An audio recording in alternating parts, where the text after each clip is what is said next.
This is the Totality experience. I'm Britt Wilde, and we're about to have some vast conversations with epic guests and their uncensored honesty. Let's go. What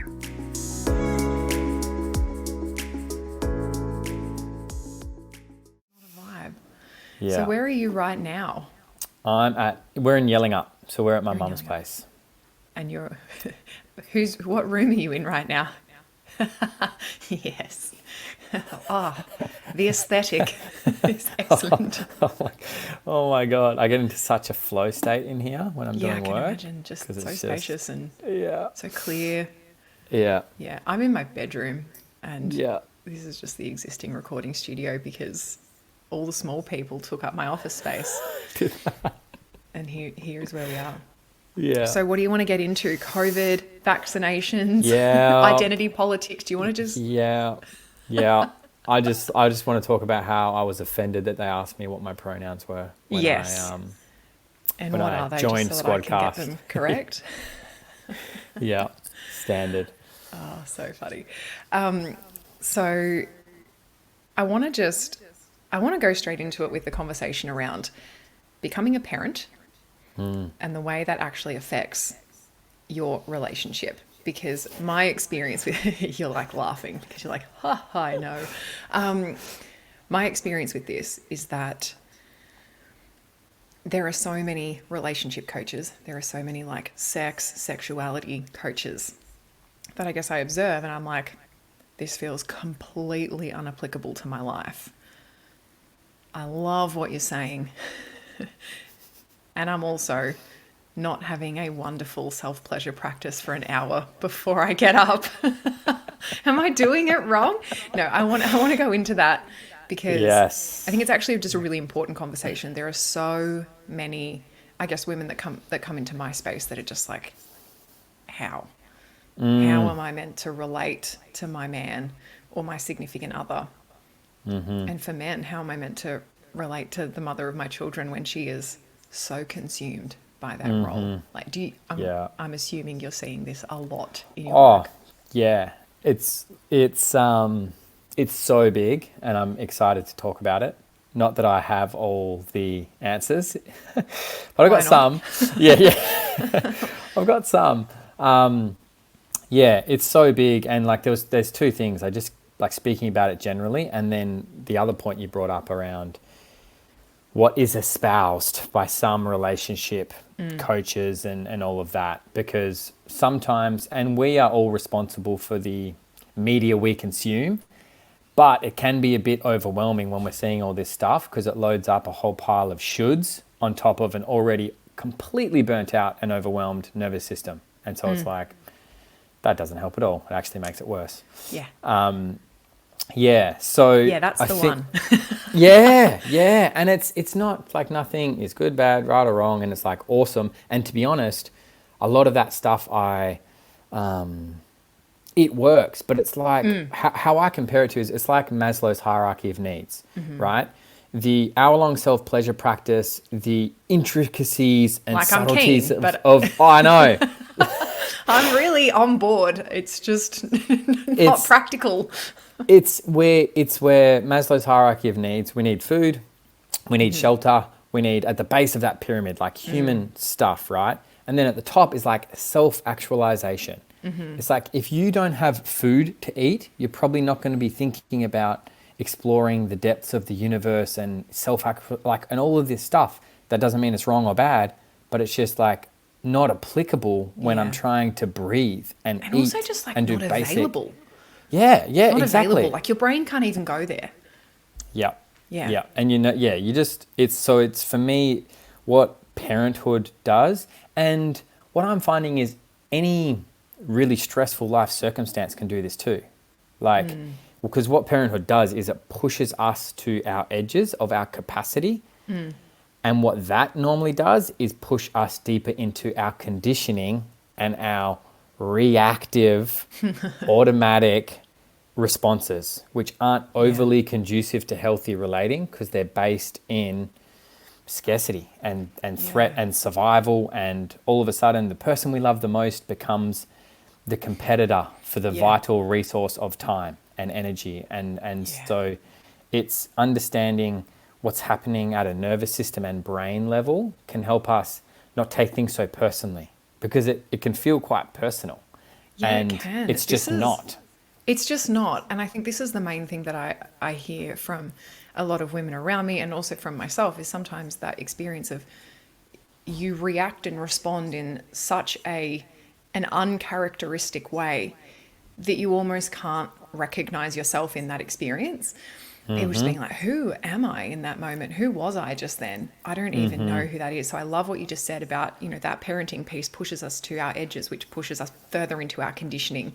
And then it's these things that we don't even know are happening within our bodies, or that live within our nervous systems in some way, are like erupting out of us. And we're like, Yep. who was that psychopath that just Yep. appeared?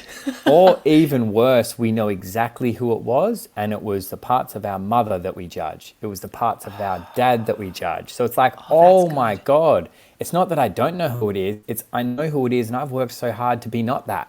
And now I am that. And I hate that about myself. So not only am I resenting my partner, I'm resenting myself. And nobody here is having a good time.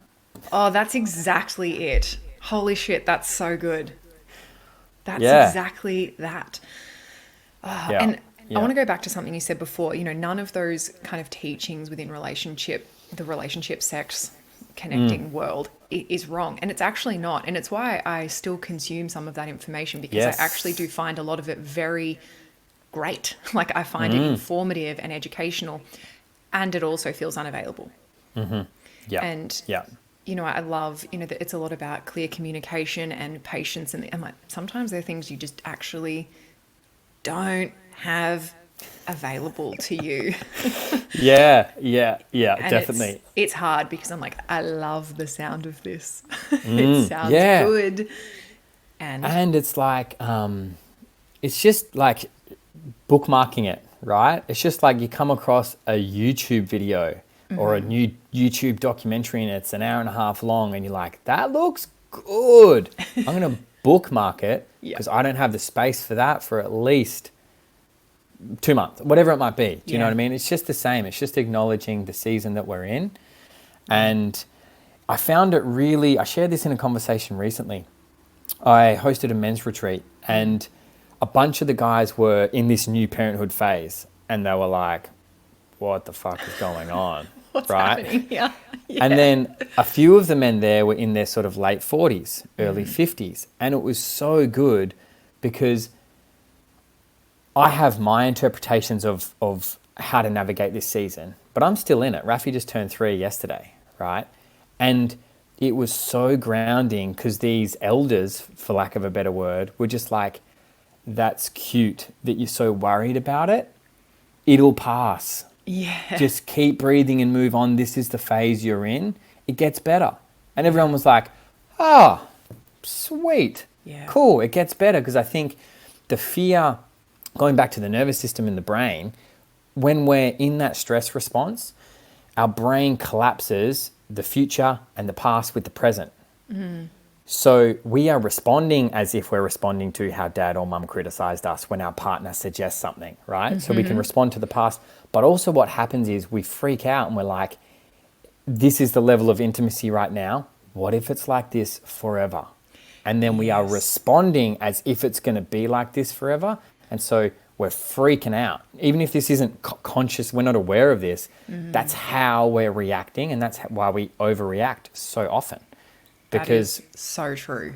Yeah, and That's so genius. it's like to have these older men just pat us on the head and be like, you'll be okay. It gets better. A little bit like it was so good, because it was a little bit not get over yourself, but it was like these challenges around intimacy and all of that. They were kind of like, suck it up, do what you've got to do, it'll pass. Like, that's not the role of this 2-year period for you, to explore the depths of your intimacy. Like, don't completely shelve it and have none of it. Yeah. But don't get too stressed and concerned that it's not popping. Do you know what I mean? 100%. And I think there's so many places that you can guilt yourself, and you can feel shame around the way that you're relating, the way that you're connecting. Yeah. How much sex you're having, what kind of sex you're having, when you're having it. Like, we got to schedule that shit in. Yep. If it's not scheduled, it's not happening. But yes. it's such a it's such an important thing because Rory and I were sitting at the table last night. Kids are in bed. It's like 9 p.m. We're finally having dinner together. And I say to him, this is really, really hard right now. And he goes, babe, it's not forever. And I was like, you don't know that. I'm such a cliche right now, but it's true because you're hypothesizing of like, what if this actually doesn't shift? What if this is it forever, that we're ships in the night, that we're tag teaming these responsibilities and these roles and no one's really fully having their needs met. And we're like, hello over there from... Yeah.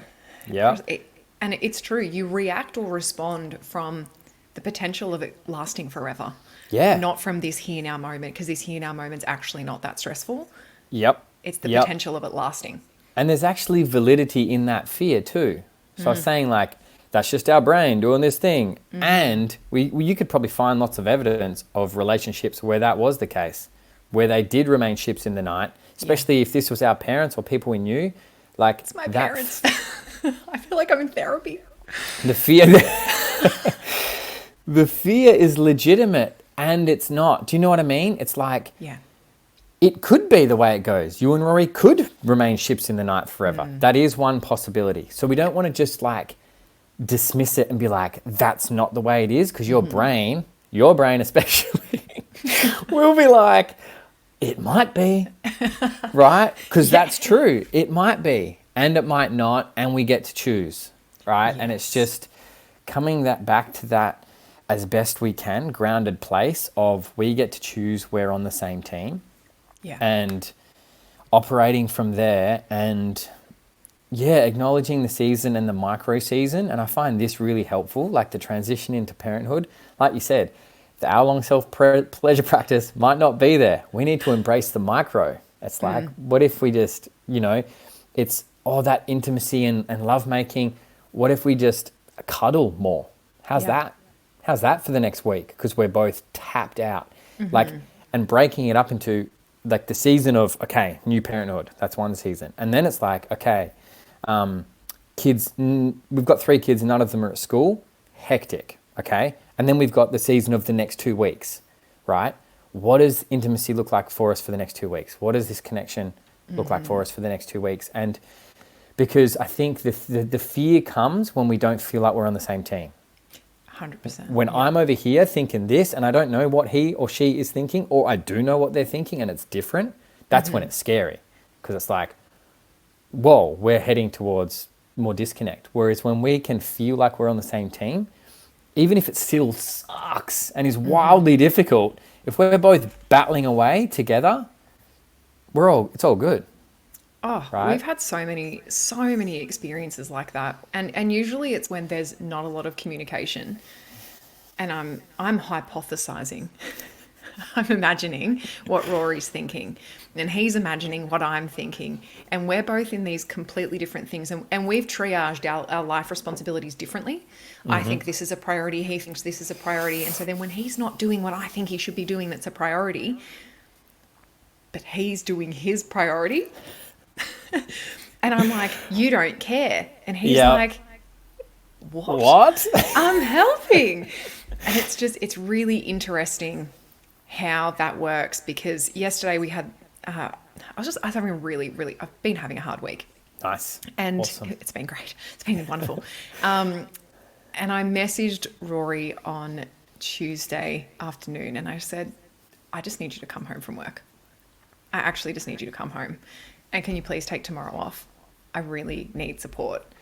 And he was like, of course, I want to make life easier for you. And I went, wow. I'm having a mind-blowingly easy moment right now, because I actually communicated like what was a priority, what I really needed. And you realize that you really are on the same team, because he's like, I actually just want to help. And sometimes I just need to know how to do that.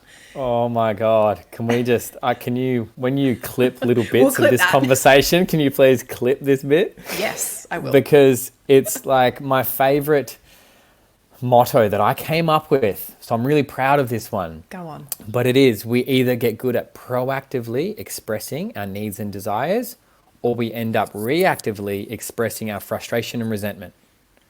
We have those 2 options. Boom. And none of us, men, women alike, are very good at expressing what we need and desire for a multitude of reasons that we could go into. I find women are a little bit better at maybe knowing what they need. Men are often like, I don't even know. It's like, what do you need from me? I don't know if you've had this experience. It's like, how are you feeling? I don't really know. That's me like, all what the do time. you, yeah. I'm always like, I don't even know. Rory called me just before this. Awesome. How are you feeling? I don't know. Yeah. I'm okay. So it's like, and if we don't know how we feel truly, then we don't know what we need truly, then we can't effectively express that.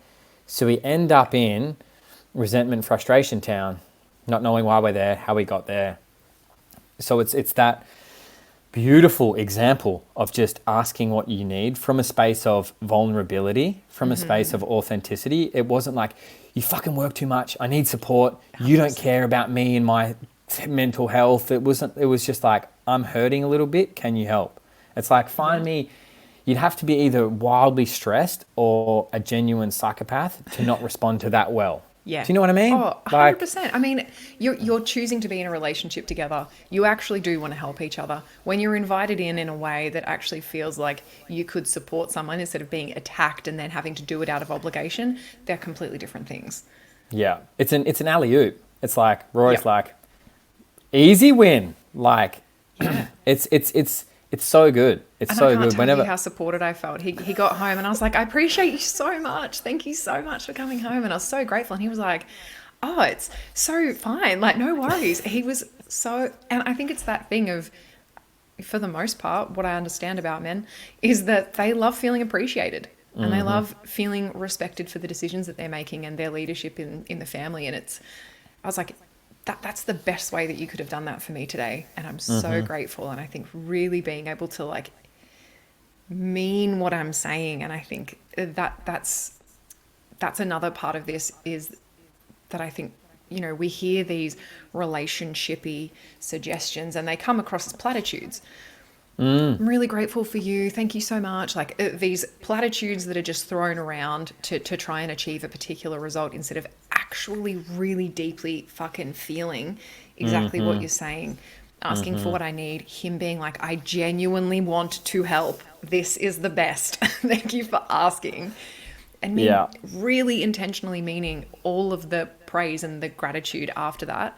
It just, it made us more connected. Yep. And it was a hard day and it was a hard week and it made us feel more connected, and it's just such important work. Yeah. Yeah. It's so good. Like I think all humans, like, yes, men want to be appreciated. I think women do too. I think that's a human thing. And it's seen for what we're doing, right? Seen for, okay, like I'm trying to provide, you know, that's why he was at work in the first place. But there are levels to the providership, so to speak, right? And the emotional, the spiritual, all of these things, we need to be providing in that sense too. And a lot of guys might not know how that looks. And it's a bit of an ego trip to think our partner's going to know what we need. They should just know. We've been together 15 years. He should just know I'm having a tough week and offer to come home and have it. Like, I don't know what I want. How the fuck would he? Exactly. And it's like, it's just because we need to ask for it doesn't mean it doesn't count, right? It doesn't mean that wasn't a huge win. And just getting better at that and creating a culture in our environment where we get to do that, where that's normal, right? It's the only way forward. And we're going to mess it up more than we don't. Like, that's the other thing. Like, there's this pedestal we have of who we're supposed to be as a mother, as a father, as a partner. And that shit needs to burn to the ground real fast if we're going to survive. Like, it just sets us up to lose always. We have this pedestal of this ideal image of man, woman, mother, father, whatever. And as long as that remains, we're going to fall short. And as long as we're falling short, we're going to feel guilty or frustrated or whatever. And then we carry that. And then when we're not feeling good, especially when we're stressed, if I'm feeling frustrated, my mind wants to know why. So I'm going to look for why. And guess who's in the vicinity that I will find? It's like, it's cat doing this, it's cat doing that, it's cat not doing this. And it's like, no, it's not. That's my frustration. And it's like, just creating a culture. We find what you seek, don't you? Yeah, Like yeah. if you want a problem, you'll fucking find one. Real quick. Real quick. I actually love what you were saying before around the provision, and I guess this is another conversation I've been really aware of, is these really quite dogmatic or reductive views of like the masculine is this very specific thing and the feminine is this very specific thing. And I feel my eyes just roll into the back of my head first. But then secondarily, I'm actually incredibly interested in that. I think that there is this real conversation that goes around that, like, if the man is not financially providing, he's not providing. And I loved what you said then about, provision is like a multi-dimensional, multi-layered experience of what kind of provision are we speaking about? Mm-hmm. And the feminine is like, it's just about the home. And it feels incredibly reductive to me. Mm-hmm. What are your opinions on that? What are your perspectives on that? Obviously, you're very privy to those conversations as well. So tell me everything. Yeah. Oh, it's like there's so many ways to take it. I think just like trying to box humans in any capacity with labels has some validity. It can be helpful. Like I used to teach, and you and Rory did a course where we taught masculine and feminine dynamics, and it's like, it can be helpful. Like people are like, oh, that kind of makes sense. That kind of helps. But it's understanding that it's just a framework. It's a model for relating. All models are wrong. Some models are useful. And so if especially the very dogmatic ways of it's this and it's this, and if that's helpful for you, and you and your partner both read those two lists and you're both like, eureka, this is the answer. This serves us. Beautiful. Bloody Apply great. it. Yeah. Oh, great. Like, amazing. And it's just a narrow slice of how it can look. Yeah. Like, because the way I look at it is children, a home, require certain amounts of certain things to thrive. Financial provision and security, love, connection, nature, like all of these different things, right? And then we have the man provides this, or the masculine, like it's still saying the same thing, that we're just using a fancier word, right? Yeah. And then the feminine, the mother provides this, and it's like, cool. The way I look at it is we are a team. Think of it like any team sport. If I was playing soccer and I was really good at scoring goals, you wouldn't put me in goalkeeper. Correct. Right? Yeah. So if I have a skill set and a natural proclivity towards certain things that the team requires and my wife doesn't, it would make sense that I do those things. Yeah, put me in, coach. Yep. And so it's more about understanding and having the conversation, which doesn't get had. How are we going to parent? What does the home require? Domestic duties, money, parenting, discipline, like all of these things. It's like, how are we going to divvy this up? Right? Where are we going to come together? Where are we going to be like, that's yours, that's mine. Cool. We know, right? Because it's about understanding the landscape and choosing as a team. That's what relational leadership is to me. It's like, it's not one person leading the other. It's like we're co-stewarding this ship. And it's like, how does it look in this season, right? Because Kat and I, for example, before Rafi, we were both working, both earning an income, and then we were like, Kat was getting like, I don't want to do that anymore. I don't want to. And it's like, cool, I can, right? And so in that season, it's like, cool, I'm doing all of the working and income earning, and Kat isn't. And Kat is doing all of these responsibilities of the mothering and the this and the that, right? And then after a little while, Kat's like, I want to be doing something a little bit. I want to be writing. I want to feel like I'm earning a bit. I want to feel like I'm contributing. So then it's like, cool, we need to now change the plan to create space for that, right? Yes. So it's like, it's an evolving thing, and it's breaking it up into these seasons. And then it's like, then understanding and valuing the emotional and spiritual providing as much as the financial providing. Yeah, it's right? that value piece, right? Yeah. Like actually valuing that. And so it's really interesting. I read this Instagram post recently. Every great sentence starts that way. I read this Instagram post, and in it was like, basically that the man was in the kitchen one day, and she was like, he just instantly got in his feminine. And I was like, what? Someone starts chopping a potato and all of a sudden they're in their feminine.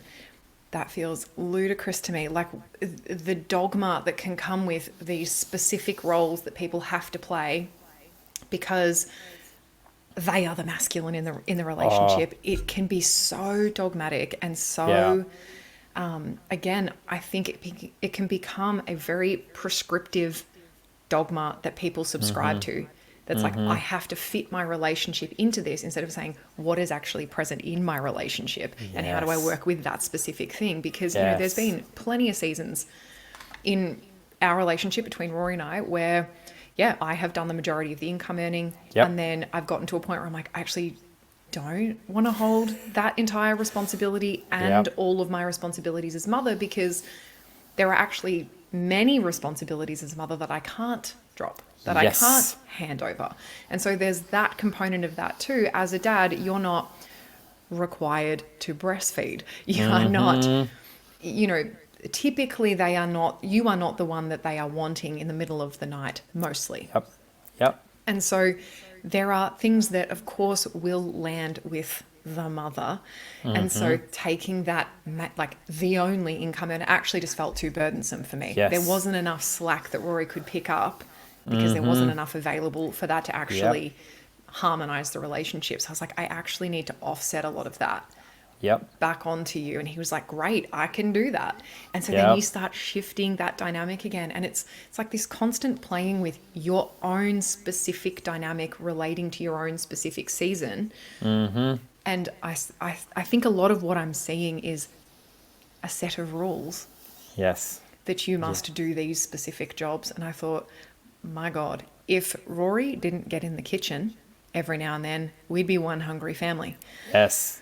Yeah. And you know? it's, oh, I know. And it's so well put. And I love the personal example of that because you could, and I'm sure a bunch of people, the feminine coaches, could look at what you just shared and then be like, and then he came more into his masculine because he was earning money. And it's like, you could apply that lens and then also none of that is relevant, right? Do you know what I mean? It's Yeah. just teamwork. One teammate was burnt out. We've shifted the role so both teammates feel like they're equally contributing. So both teammates feel good about themselves and how they're providing and how they're showing up. So then we're more confident, we're more vital. Yeah. So guess what? We were more intimate. So you could say that was because of masculine and feminine dynamics, and maybe it was. But I think it's probably because we both felt like we're on the same team. We both had more energy Yeah. because vitality is the currency of intimacy. No vitality, no intimacy. Oh, I love And that. and so it's how do we as a team be as vital as we can be? And you're right, in those early phases. And to me, it's a good thing that certain role like breastfeeding, like cool, that can't be outsourced to me. And I'm like, thank God, because so many things can be a decision. And do you know what's tiring? Making lots of decisions. Decision fatigue is So so it's real. like, oh, cool, that's going to be you, that's going to be you, that's going to be you. Cool. Well, then it looks like I've got to pick up the slack over here. Cool, plan made. That was relatively simple. But when Yeah. it's like anything can be anywhere and we can do everything, like it's amazing that we're not boxed into these societal roles, and it comes with a new burden. And that new burden is making decisions, being really good at communicating, coming to conscious agreements about how we're running things and being willing to do that every 3 months. Right? Like Yes. it's all of this freedom and choice we now have of how we get to go about it is amazing, and it brings with it a whole new set of problems that there's not much talk about solving and being actually with. so true. Yeah, it's like be happy because you've got all this choice and freedom, and it's like I am grateful for it, but I'm also struggling. Do you know what I mean? So Yes. I think it's just acknowledging that burden without being ungrateful for the freedom that we have. It's true. Yeah, I always love looking at the immediate season. So I think he called it a micro season. So I like looking at the micro season. And then I also look at what happens in 15 years when all of my kids are leaving home. I like looking at that sustainable approach too, because, I watched my own family break apart at this point. And again, it kind of comes back to like, you're always looking at what did I experience in my own life, in my own family of origin? And then how am I not repeating the things I don't want to repeat? And then like really celebrating the things that I want to bring into my own family. And one of those things was my parents didn't have a life outside of us. They didn't have these like creative pursuits, or they didn't have things that nourished them outside of being in our family. And I look at that, and my parents separated when I was in my final year of high school. My family went our separate ways. My brother moved out, I moved out, and it's been the same ever since. We've never really fully come back together. And I'm very mindful of that too, is that you can get so swept up in this micro season that you actually forget to like lift your focus, look forward, and not in a way where you're like what we were saying earlier about obsessing and hypothesizing about what if this laws are like freaking out. It's freaking out. But just looking ahead, being like, what am I doing now that sustains me outside of my experience as a mother, outside of my experience in my family? Like, what else is there? And maybe it's not that you pursue it right now. Maybe it's that you have it sitting on the back burner. I mean, I pursue it right now. Not every mother does, and that's fine. But I do think there needs to be these elements outside of family. Yes. What are your thoughts on that? Yep, agree 100%. And we have similar stories. Like my parents split the day I finished high school. Whoa. Yeah, Dad was just keeping it together. That's what he thought the best thing to do was to hold it together. And there's a lot to that story that we don't need to go into, but it's like very similar. And I had a similar realization. I was kind of like, what's the point of all of this? Go to get a good job, like if your relationship and your family falls apart. So I was like, hang on a second. So I've been questioning this stuff since then, right? And I agree with everything you're saying. And I think what I find children do and parenting does is it amplifies things that are already there. Because even in just a relationship without children, we need our own things. Totally. We need to be nourishing our own things that are outside the relationship. Otherwise, we go to codependency town real quick. Yeah. Right? And it's the same with the family, I believe. There's just less capacity. When we're in a relationship, we're like, cool, I have all this infinite spare time, and that's easy to do. And will often happen quite naturally without thinking about it. Whereas when we become parents and we get stretched, going back to that capacity piece, we need to be very intentional about creating the space for it. Otherwise, that space will be engulfed by life and responsibility. And so I agree 100%. And how it finds its way in is going to be unique and different to everybody. At a bare minimum, be talking about it with your partner. Do you know what I mean? Like at a bare minimum, like even if it comes down as just this little ember, right, that is just survived by conversation, that's okay. It's just like when we let that ember completely go out, that it feels like a really long way back to it, to us, to ourselves. And it's like, keep it together for the kids, yes, and keep it together for you, right? Keep it together for your partner. Like you guys, we are part of the equation. And I think it's, just remembering that in a grounded way where we're like, okay, I'm part of the equation and I'm still going to prioritize my kids, right? Like I had this example where Kat and I, was our anniversary. I'd planned something. We'd been through a month where we hadn't had much us time. And I was like, beautiful. I'd planned this thing. And then it just so happened that the only dentist appointment Rafi could get for the next couple of months was on that day, at that time. And what did we do? We scrapped our plans and we took him to the dentist. You know what I mean? It's like happy anniversary. Like, happy anniversary. And I was cool with it and I laughed about it because it was just hilarious. Yes. Because it was like at the end of the day, when it's all said and done, we're going to prioritize them. Like we are. 100%.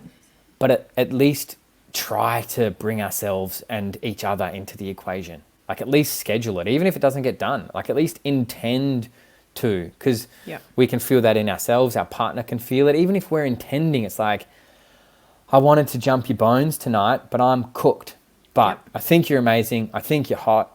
And let's try again tomorrow, next week. Like, do you know what I mean? It's like that intention and the communication of that intention brings a lot of energy into the Like, relationship. really, really wish we were having sex, but I'm too tired. Love you.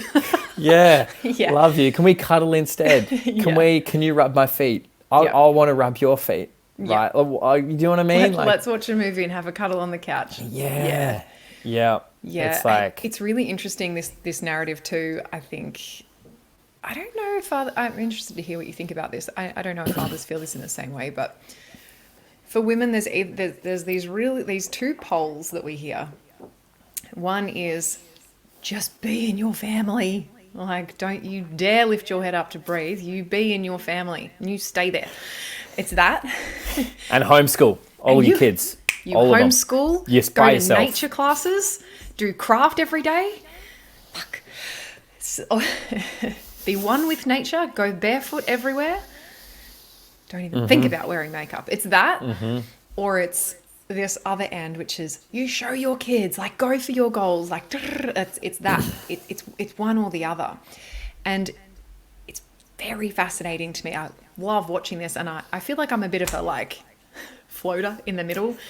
I like a bit of both. I can be a little hippie. I also love having creative pursuits, and I kind of, toggle between the two, and I like that. But what I find very fascinating is this narrative around choosing yourself, self-care, self-love, self-insert whatever. And I always say to people, but what would you do if you knew that self-care came at the cost of your child? Because that's the very real thing for a lot of parents, is that they're not just prioritizing themselves, right? They're actually choosing themselves over and above the need of someone else, because that actually is the reality of being a parent. It is a 24/7, 365 experience forever. You don't ever stop being a parent once you become one. And I find that incredibly interesting to me, that like propulsion to pursue goals and self-care and at the cost of children. How do you navigate that? Like, what is your suggestion in that case where you're like busy family, all tapped out, there's needs to be met? Like, I'm the reason I'm saying this is because I really heard what you were saying before about the vitality. Yes. Is the currency of intimacy. I've actually never heard that before, and I really love that, because that is the truth. That is. Where are there many published papers on that? Because you should write one. That was really yeah. It's there's so much there, and it comes back to the box of the shoulds. It's the same thing. It's like, it's just the labeling, and this is how you do it, and it's being mindful of who you listen to and where you seek guidance from, and taking responsibility for that. And the hard part is we don't have that many elders. Do you know what I mean? Like that moment around the fire where these older men, I felt the collective exhale of like, because we're all looking for guidance. So if we see somebody who, through our own values or the values that we are, have been adorned to us by society and the shoulds, we project onto this person, we like praise and we pedestal them because we see maybe the perceived vitality, the perceived fulfillment, the perceived whatever. And then we're like, that's how I get that thing. I want to feel more of something. This person appears to have that thing that I want to feel. Maybe I just do what they do. Even though we can't possibly know what they're actually doing. Let's just do what they say they're doing, or whatever it may be, not knowing that their life is very different to ours, right? They are very different to ours. And so for me, it comes back to, and this circles back to something I was speaking about earlier, actually, in relationship, but knowing our values, knowing our sense of self, and not projecting that onto our partner, and not projecting that onto anybody else. It's like, my unique strengths and interest and values have me sitting here. This is how I want to mother. Okay? This is how I want to parent. This is how I want to father. And no matter how that is for you, that's okay. And it's like, it's marrying that with as much of an understanding as we can of what little ones need for healthy development, right? And Just the a few quality small time, things, yeah. and I know, right? And so it's like, yeah, and that's just a decision and choices that people need to make, right? But it's, Yeah. I think, just from a practical standpoint, because it's a lot of this stuff is so big and so nuanced that it's easy to hear this conversation and be like, agree with what's being said, and then like, what do I do with that? Yeah. Like, I think a really practical starting point is like, unpack your values. Like, what are your actual values? And going back to the relationship piece, if you don't know your values and your partner's values, you are swimming in the dark. And you mentioned the example with Rory, where you have your idea of how things are supposed to go, your values that get projected onto the family, like this is how, and Rory has his. Very rarely are they going to be the same, nor should they. They're not. Our little ones thrive with that diversity, right? That's why kids do better with two parents than one, right? Yep. That diversity is a gift. But if we don't know that, if we don't know that that diversity is a gift, and we don't know what our partner's values are, we project our values onto them and judge them when they're just living in their highest values, and they judge us. 100%. And so it's like, I've deviated and answered a couple of questions and spoke about a few different things there, but it's like the values piece for me is an answer to that, is letting go of the expectation, taking a break from consumption of media, and find somebody, a therapist, a nana, your mother. It might be your mum. It might not be your mum. It might be your best friend's mum, right? It might be, there's someone in your network, in your sphere, somewhere that can provide that guidance for you, that can help you reflect how you might do it best for you and your family and where you're at. Because there's this expectation that we can just figure it out on our own, and we're all very capable, and like, that's hard work, and we don't know what we don't know. Yeah. And yeah, I feel like that guidance, and even if it's not in the form of an elder, maybe you've got 3 friends that you trust, or you've got a coach that you're working with, you've got a therapist, like that's vital. Like having that Super support is key. Yeah, I was really enjoying what you were saying about the values piece there, because there's your individual values as a human being, there's your significant other's values as a human being, and then there's your collective family values that you make together, and none of those are the same. And it's really fascinating. I was thinking of an example as you were talking, and I was kind of having a little laugh to myself, because one of the things that we do in our house, so I'm very organized, I'm very clean, I like being like, the last thing that I want to do is I want to sit down and I want to eat my meal. It's the last thing I want to do, because I want it to feel like I have nothing to do after. I can savor every bit of it. It's like the treat that I give myself. It's amazing. Rory is the complete opposite. He could not give a shit if he was eating in absolute chaos. He just wants to eat his fucking food. He doesn't care what comes after. And it's so interesting, because I certainly don't do this anymore, but I have at times in the past been like, you don't care because you're not the one who's going to clean that up. You don't care. And it's like, actually, it's really more of a values thing. It's really not personal. Rory's not like, oh, I'm going to stitch Brett up by not cleaning, so I'm just going to eat. He's not thinking that. Yeah. And I think it's that interesting mindset shift that happens when you go from being on the same team to being like, you're actually an enemy and we're competing. Yeah. For, again, coming back to that thing, we're competing for resources. We're competing for time. And honestly, for me, it's normally energy. It's vitality. It's energy. It's vitality. Yep. Which is, do you think that's like all that's leading us towards? It's like, if what we want is vitality, which is the currency of intimacy, is really what we're seeking, just connection.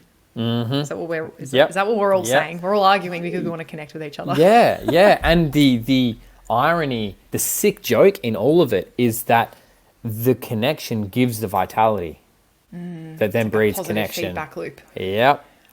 And it just takes mongrelling through the automatic reactions and being like, no, I'm not going to do that. I'm going to do this. And then that creates more connection. And then we have a positive experience. And then we're letting go of the old belief of men don't give a shit. Women our hard work, whatever unconscious narratives we've got going, we need to create evidence to contradict those narratives and live into the narratives we're choosing to create as a family. Like, we can't just write them down and have a values list, and we can't just make these agreements. We need to do things. Like when we would have turned left. The agreement. Yeah, we've turned left our whole relationship, and going left feels easy, but you know what's going to be nicer is going right, and it's harder. But when we do it, we're like, hey, I went right. That was nice. That was much more scenic. That was, next time I'll try and go right again. And then we'll fail and go left. And it's like, that's okay. We tried. Next time, let's try and go. And we just need to build slowly this new bank of evidence that we're on the same team, right? Because it's so easy to forget it. It's so easy. I worked with a really amazing therapist all of last year. And one of the things that she implemented just for me, it wasn't even about our relationship. It was just for me. She called them welcome home hugs. Like, anytime someone enters the house, it doesn't matter if they've been gone for 5 minutes or 5 days, you celebrate. Oh, I love that. Yeah, you're home. Like, I'm so excited to see you. And you come up and you connect, and it's like, you don't let go until you both feel better. Yes. Yes. And that was such a game changer for us. We did it for ages, and we've probably fallen off a little bit, but I think we now more naturally gravitate to that. And Rory does it more than me. Like, he will literally just come up and bear hug me and he just won't let go until he feels me exhale, relax into him. And I'm like, oh, okay, that was actually good. Thank you for doing it. Thank you for making me do that, because I think I'm going to say I'll go with my natural reaction is to reject. It's to push away, and it's to do that solo thing of I can do this, I've got this, you're not helping anyway. It's like this pushing away, and it's like, as soon as you actually create an environment where you want to continue coming together, and at least one of you initiates that connection, it's like, that's actually the thing that does, I don't know that I'd describe it as vitality, but it absolutely is. It's like the regulation piece, where you come out of your capacity, out of that conditioning, capacity, response, and you come back into I'm safe here. We're actually still on the same team. Yeah, I'm safe here. I can respond the safety like a normal piece. person. Exactly. And it's that's what's happening to our physiology. It's it's a safety piece, because we operate ever so subtly or very distinctly through a lack of safety, disguised as productivity sometimes. It's like, I don't have time. I'm getting it done. Oh, I know. You and me both, Britt, especially after 2 coffees. Yes. Geez, I'm productive. I'm not just peeking out. I'm productive. Exactly. But it's like, that is that's gold. That practice is a life changer, is a family changer, is a relationship changer. And it's so simple, but what it's doing is it's bypassing all the mental fuckery. You could talk, you could look at each other and say, hey babe, I'm so happy you're home, I love you so much, and genuinely mean it. It's not going to do the same thing for our nervous system as a hug, as a belly to belly hug, where we share at least 6 breaths, I suggest, right? But as long, until you feel better, until you can relax into each other, until you can co-regulate. Because there's this, and I can feel a tangent coming, there's all this stuff about self-regulation, self-this, self-that, take self-responsibility. And it completely ignores how interconnected we are. When we're in intimate relationship, it's like our nervous systems are fused, right? They're kind of like they're one. So they are with your children. Why aren't they with your significant other? Yep, and it can feel like they're not sometimes, but I would argue they just still are, but we're perceiving threat. So we shut down, so it feels like we're not, but we are. And so that practice just emphasizes the importance of co-regulation. Because we're adults, we're grown-ass human beings that need to take self-responsibility. When we're peaking, we need to go be able to calm ourselves down. But the frame I use for this is self-regulate to the point where we have the capacity to co-regulate. Because I'm sure if you're having a day and you're in a mood and Rory wants to do the hug thing, I'm sure there's been times where you would insert a swift elbow or a swift fuck off, not right now. I don't And need a it's hug like, right now. yeah, exactly. And it's like, that's also fair enough. Yeah. But then the responsibility is, let me go for a 2-minute walk around the house. And Yeah, then I'll like if come you're back and I'll not be ready going- for a hug. Yes, like if you're not going to accept this co-regulation, you need to take responsibility for the self-regulation piece. Like you can't just walk around in a fucking storm Yep. Yep. projecting out at everyone and like being a whirlwind. I'm not allowed to do that. Yeah. Well, you are. It just won't work very Just well. won't work. Yeah. And You I can do think whatever that's- you want. It's been a really big thing, and I mean, 100% I'm throwing myself under the bus in this entire interview. I'm like, here's how fucked I am at everything. But I think just allowing Rory to contribute to me when I am feeling dysregulated. That's Yeah. been a really big thing for Yes. me. And I mean, go and dive into that, into like my child psychology or something. I don't know. But Yep. yeah, I think when you have felt like you are maybe having to be extra responsible. I was an Yep. extra responsible kid. That's completely moved into my adulthood and into my marriage and into my parenting. And then there's this feeling of like, I got to go it alone. And I think Yep. really letting Rory contribute to me in that way has been so game changing. And I'm like, we're talking about a hug here.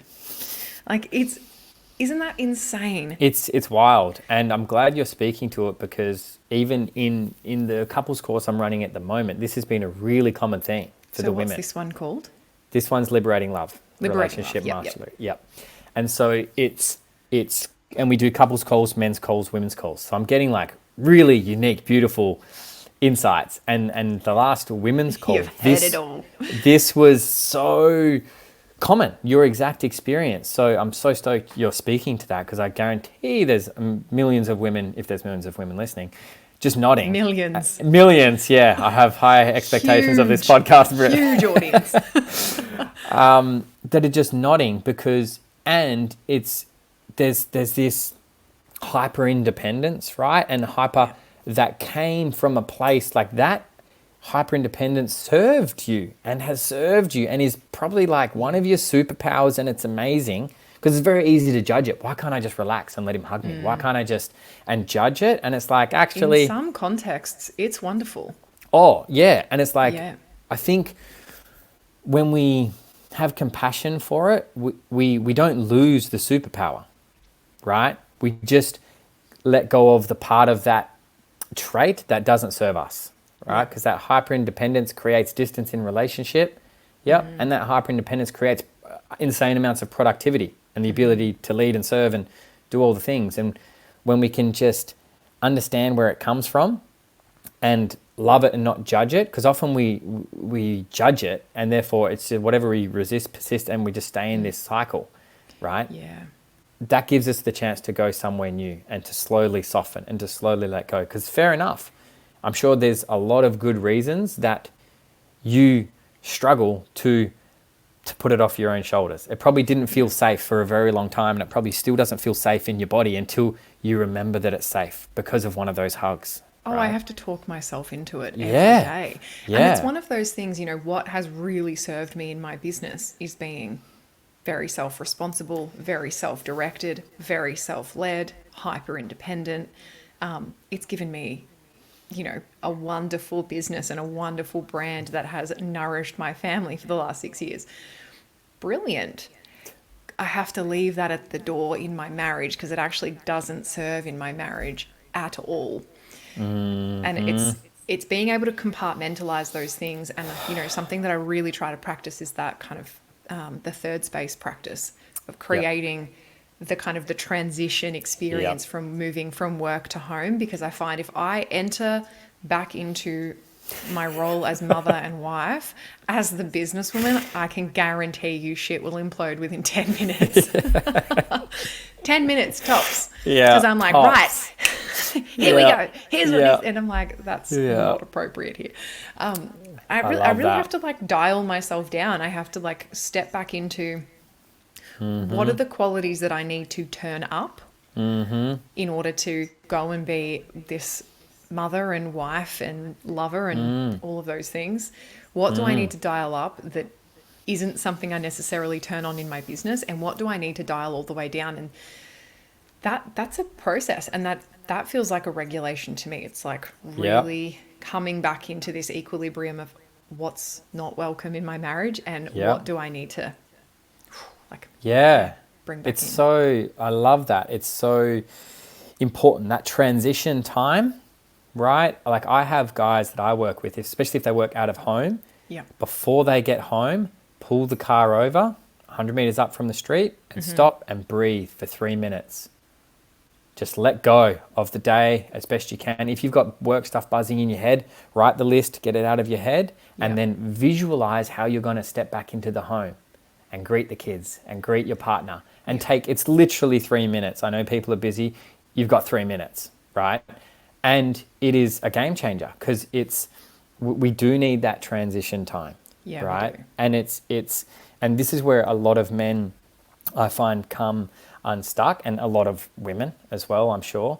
But I see it in a lot of the men I work with, that the skills that help them earn money, earn status, provide for a family are not the same skills that help them have a fulfilling relationship.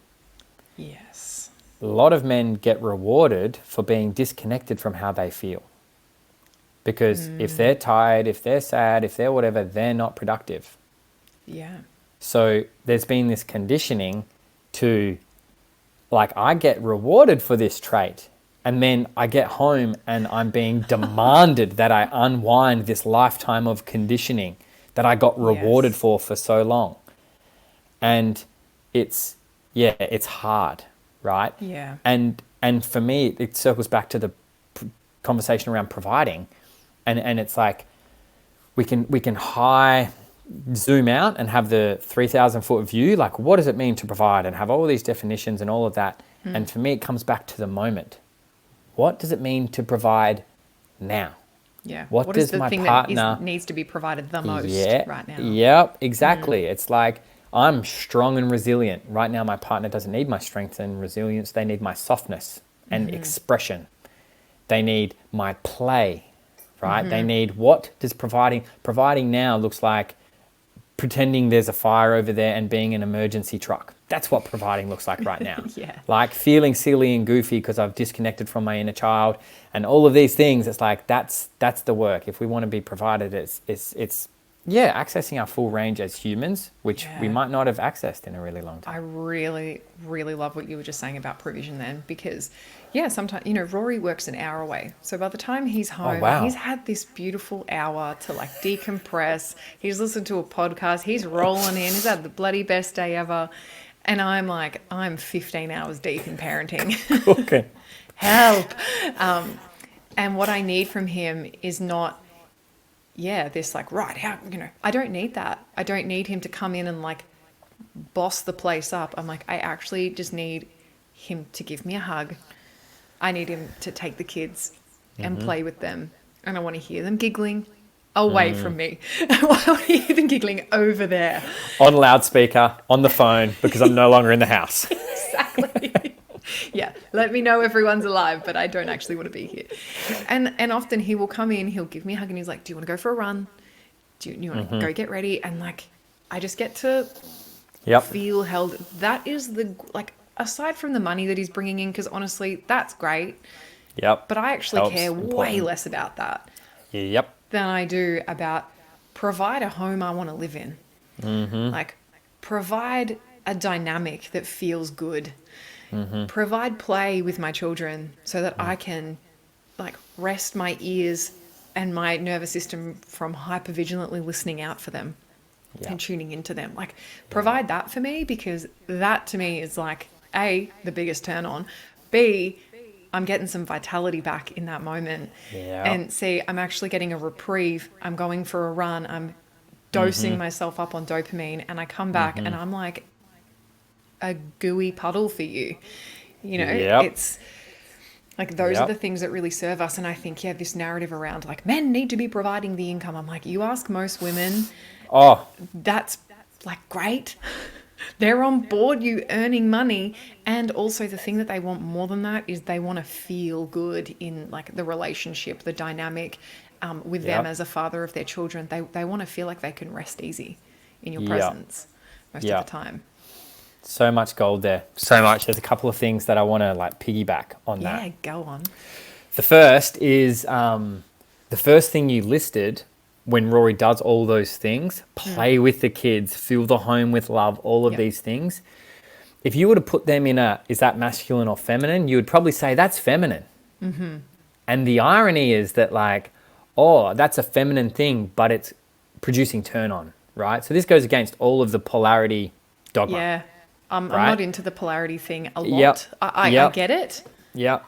And I just like, wanted to, I get it. yeah, But yeah, there's so Yeah. many nuances to that. yeah. So it's like, I just feel like there are things that supersede it, right? Go on. I want to go. Yeah. Tell me about those things. Like this, like feeling cared for, Yeah. feeling vital, feeling open to life because I'm not stressed out of my head and contracted.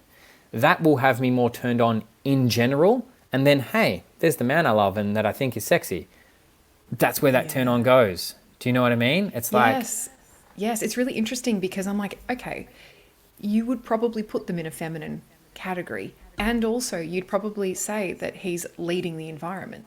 exactly. And Yeah. Isn't that fascinating? And so when you look at both exist Sorry. at the same time. Sorry, Yeah. like it's both exist at the same time, yet we separate it like we do in everything to try to understand it better. But the goal is to just be fully present and space holding, masculine, and open and loving and compassionate and have the ability to express. Like we can be those things at the same Yeah. time. And you don't automatically become feminine because you're expressing those traits. It's just like it's really, really, A wand? yeah, feminine. Feminine Rory, yeah. Which is humorous if you know him. So, you know, when I think about mothering too, and I often do this, I was talking to some people on my Instagram the other day, and I was like, sometimes I write a list of all the shit I do during the day, and I'm like, 6:15, did this in the morning, 7, did this. Yeah. Because I like to look back and think, holy fuck, what a day. Like, I have done a lot today. When I think about mothering and the things that I do as a mother, I am getting up and I'm instantly making a 3-course breakfast for my children. And then I'm packing 5 separate lunch boxes. I'm chopping food, I'm organizing, I'm preparing, I'm planning ahead. I'm writing a list of all the things that I need to top up on at the supermarket. You know, I'm getting everyone dressed, I'm getting hair done, I'm doing the school drop, I'm coming home, I'm cleaning the house, I'm vacuuming, I'm cleaning, I'm mopping, it's nap time. Nap time's on schedule. I'm getting to my desk, I'm working for 1 hour. If she naps, great. I'm getting off, I'm going to the school pickup, I'm going to extracurricular activities, I'm packing bags. That's my whole day. Show me one thing in there that's feminine. Yeah. Show me one thing. Like, if you try to sell me on the idea that mothering is inherently feminine, I am going to eat my hat. Like, that is not happening. When I look at what must happen, I'm like, go to any mum's notes app on her phone and see how many fucking to-do lists are in there. Mm-hmm. Like, I get the quality, and potentially it's shifted from what it was. Potentially Yeah. mothering used to be something else. I don't know. Yeah. I wasn't there. Yeah. But like, now, as we see it and as we have it, mothering is practical.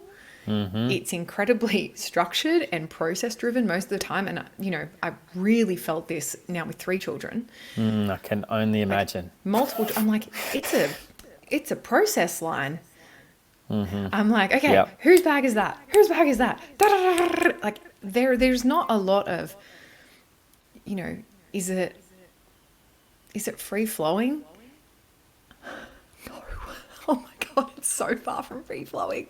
No. I'm like, is it nurturing? Well, yes, but sometimes the way I'm nurturing is incredibly practical. Yep.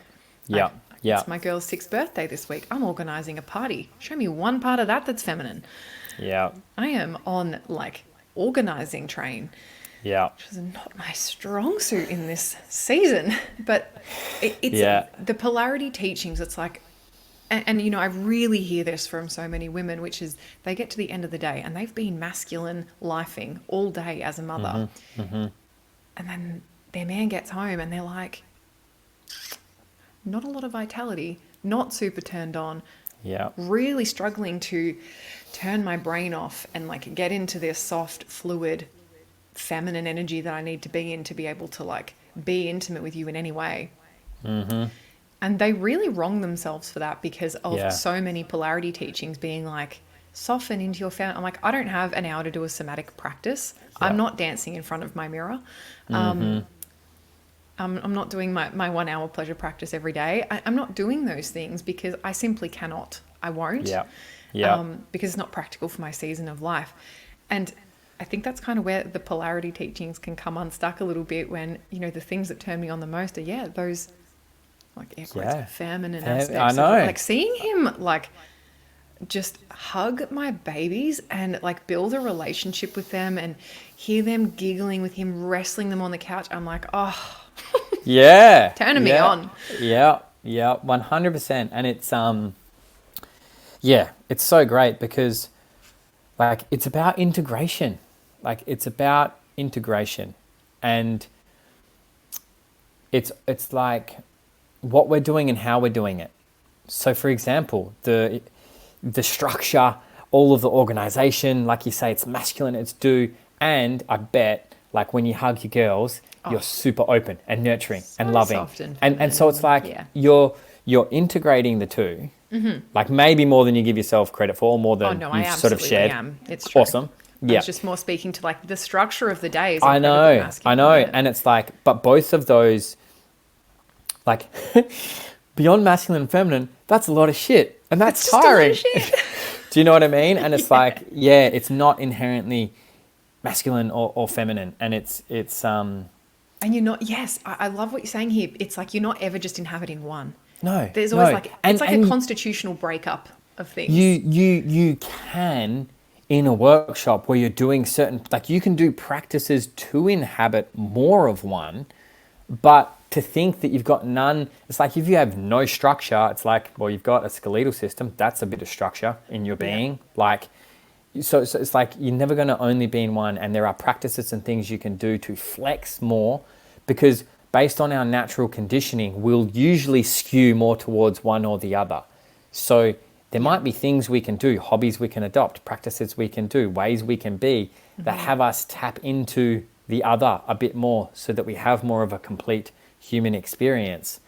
But what I feel, especially in parenthood, needs to get focused on first is like there's the quadrant, and you might remember this from Ignite, but it's like healthy masculine, healthy or developed masculine, developed feminine up the top. If you're not watching this, it's like the top part of the quadrant, and then below are the undeveloped masculine and undeveloped feminine traits.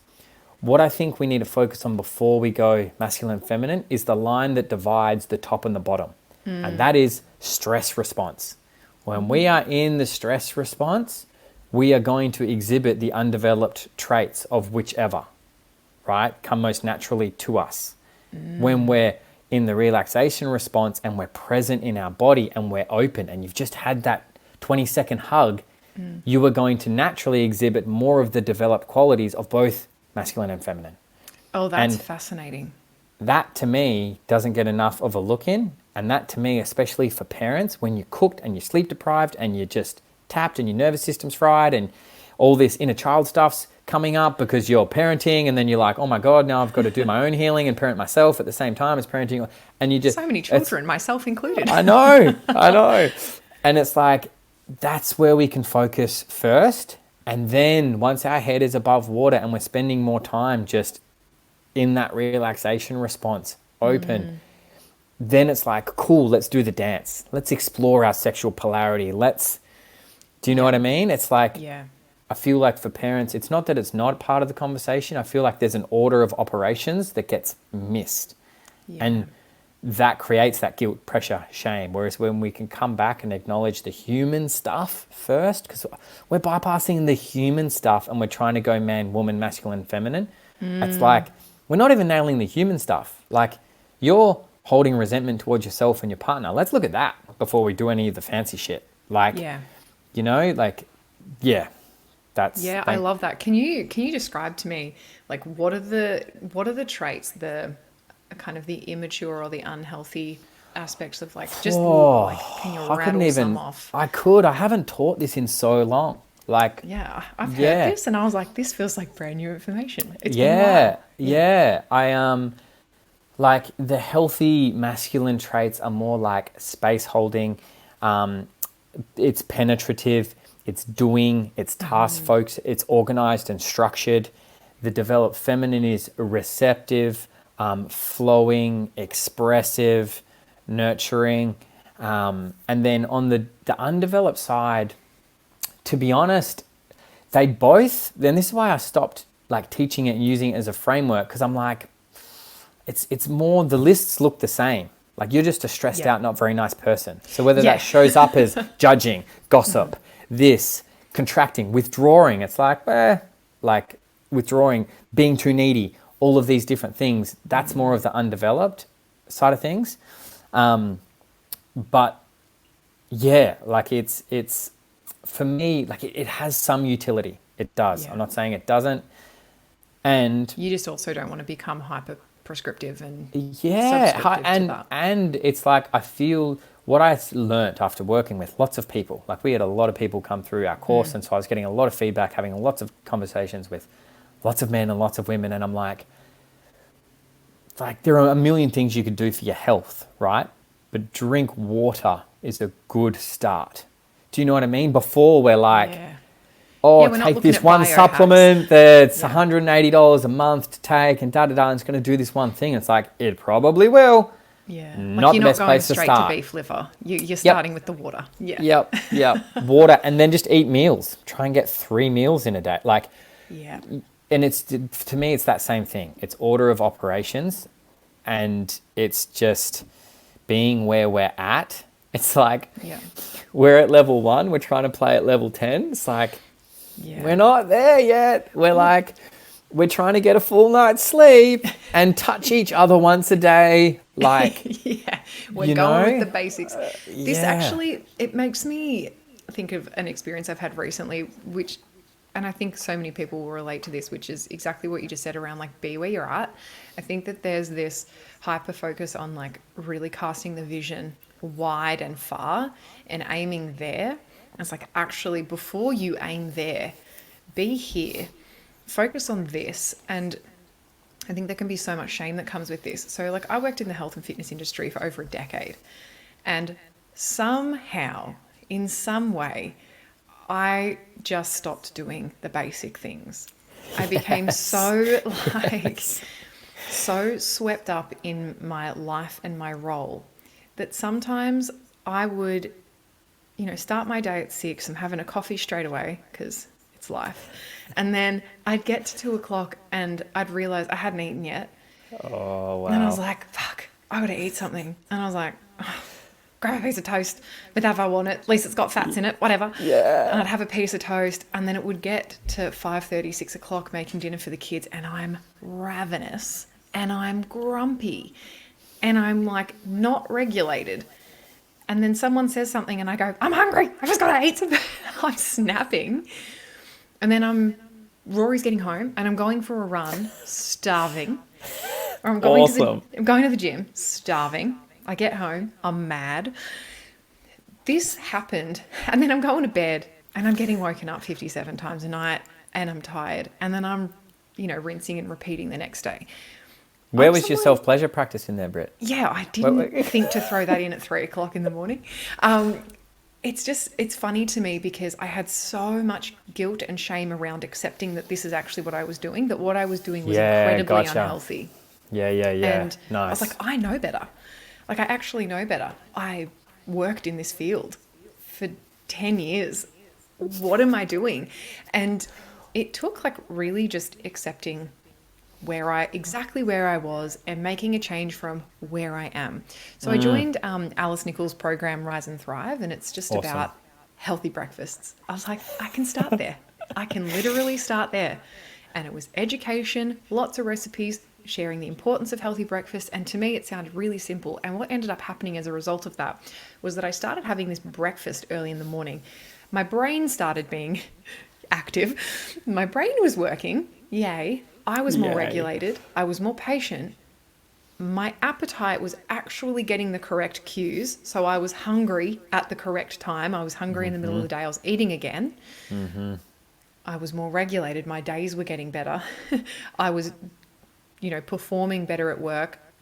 And all of a sudden I started PBing like every second run, going to the gym, lifting more than I had.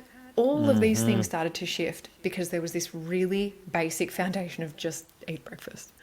Yep. And it's such a simple thing because I think, you know, I see this everywhere. This is business. This is people going from earning $50,000 a year, having this goal of earning $1 million. And then there's people perpetuating this idea of like, have unrealistic goals. I'm like, I get it.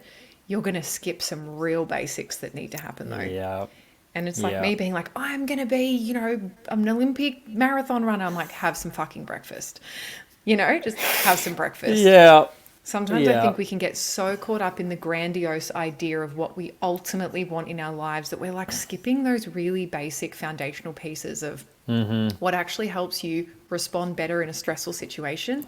Yep. Drink water. Yep. Have a good brekkie. Like, Be hydrated and be fed. Yeah. you know, and it's really simple things.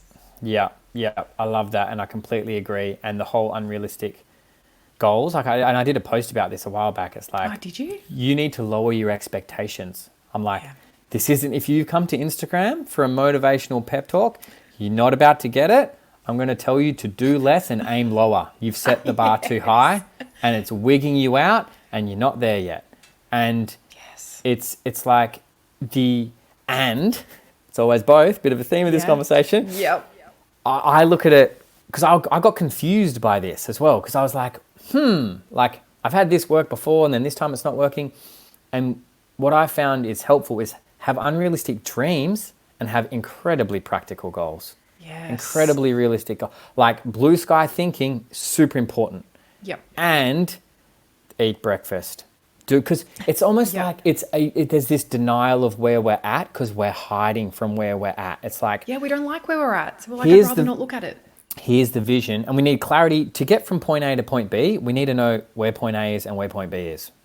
So if we want to get to the vision, point A, this is where we're going as a couple, as a family, beautiful. We need clarity, because I find lots of people don't know where they're going in relationship or as a family. And so they're just flapping about in the dark, and that does not end well. So like super important, clarity on the vision. And then where are you now? Right? And I have everybody in the course do a relationship audit, and it's confronting as fuck.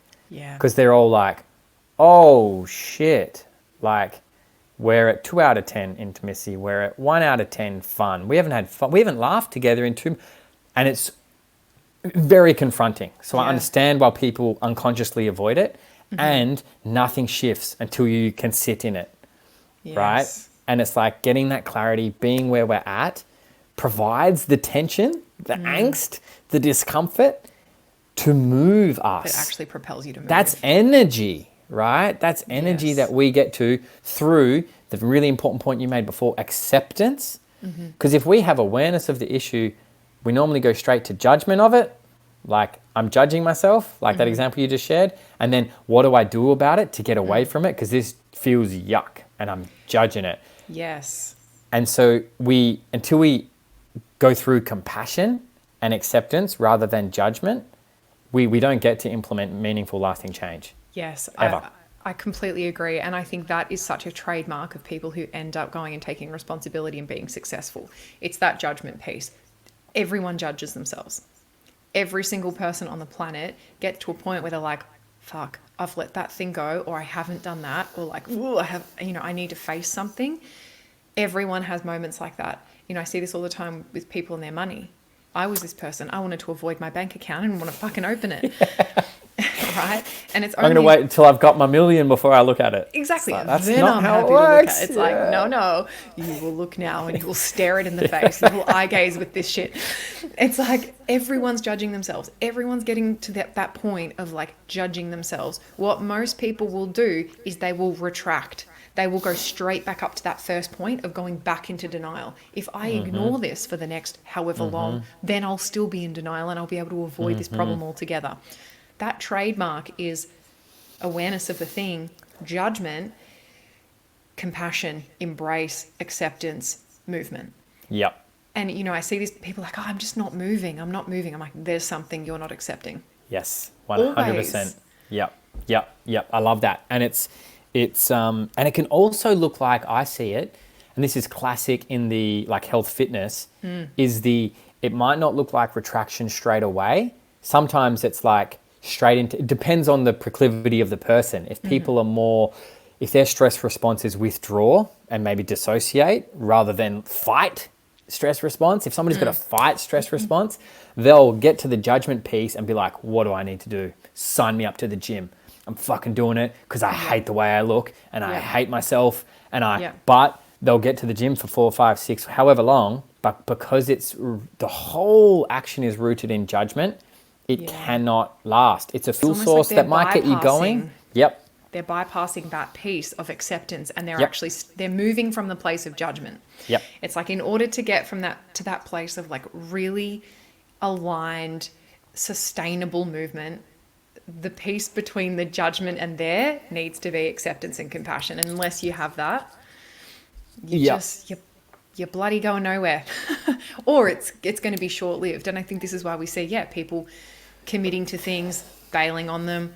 I mean, if I have clients who announce that they're going to do something, I'm like, you will do that. Yep. I don't care if you change your mind. You will do that. There's no retracting. Once you said it, you follow through. And even if only to build trust in yourself to follow through, you'll do it. You have to do it. Like no more of this like announcing and retracting, or like starting at the gym and then stopping. It's like, come back to the thing that you're not embracing. Keep coming back to that thing that you're not embracing. Because it's so easy. I mean, I felt so embarrassed that I had to literally go back and learn how to have breakfast. Oh, it's such a beautiful example though. Yeah, I know. It's ridiculous and makes perfect sense at the same time. Do you know what I mean? It's like, and we don't. Responsibility piece. I'm like, I have to take responsibility for the fact that this is the place I've gotten myself to, and I can swing it any way I want. Like, I was really committed to being a mum. I just wasn't prioritizing it because the kids come. Like, I can keep doing that. Yeah. Or I can take responsibility for the fact that I'm not doing it and I'd like to be. The goals piece. I really loved what you were saying about that too. I want to come back to that. You said, what did you say about the dream? You're like, have unrealistic dreams, but have incredibly practical goals. Yeah. Like blue sky thinking and go big, because sometimes it's almost like, I think of it like physics, right? We need go on an object. I'll stay with you. An object will continue to do what it's already doing unless it's acted upon by an external force, right? Yes. And there's a certain amount of inertia keeping us where we are. And unless we develop enough force, inspiration, energy, enthusiasm that is greater than the inertia that is keeping us where we are, we won't move. And so that's where the big dream that's 3 years away, that just, you can see it, you can feel it, you can taste it, you can be in it, like, important, because it bypasses the logical monkey mind of, it's not possible for me. And that's an extremely important part of the process. And we need to be able to tap into that and feel into that and touch that every day, especially when it's hard and we lose hope. It's like, I can feel it. I can taste it. I'm moving in that direction. And at the same time, what is the next? If I'm going there, like, what does that version of me do today? He has breakfast and he goes for a run and he does these things, and it's like, what would happen? What's a small thing that could happen? And I know I've seen you write a lot about this and I love it. What's a small thing that could happen in the next 90 days? Like, we underestimate how little the steps need to be to get to they're tiny and they're not that cool. And you're probably like, I've missed 99% of the goals I've set for myself in terms of the actual time frame. Like, you don't need to actually hit goals in time frames to get to where you want to go, but you need them to move you in the right direction. And it's the direction piece more than the, am I going to hit this goal and then be worthy? It's like performance-based worthiness that a lot of us are still living in. And that's often why we don't want to accept where we are as well. Because if I accept that I've dropped the ball, then that means I've made a mistake and I'm not lovable and all of this stuff is happening. unconsciously. So we resist it and we defend it. And yeah, I share this, especially in relationship. It's like, you're going to learn some tools. You're going to communicate better. You're going to develop more intimacy, and you're still going to suck. You're still going to be a fickle, flawed human who messes it up at least half the time. And that is okay. That is okay. You're like... Yeah, have the humility to repair and then try again. Yep. And that's the game. And I feel like people are trying to play the wrong game. Like, I'll go see this healer, I'll do this course, I'll do this thing, and then I'll live into this unrealistic expectation I have of myself. Yeah, and it's so much outsourcing, right? It's so much like placing your own things that you need to take responsibility for in the hands of someone else to say, oh, you're healed now, you're fixed now, you're good enough now, you're lovable now. And it's so interesting to me because, like, genuinely no one can do that for you. No.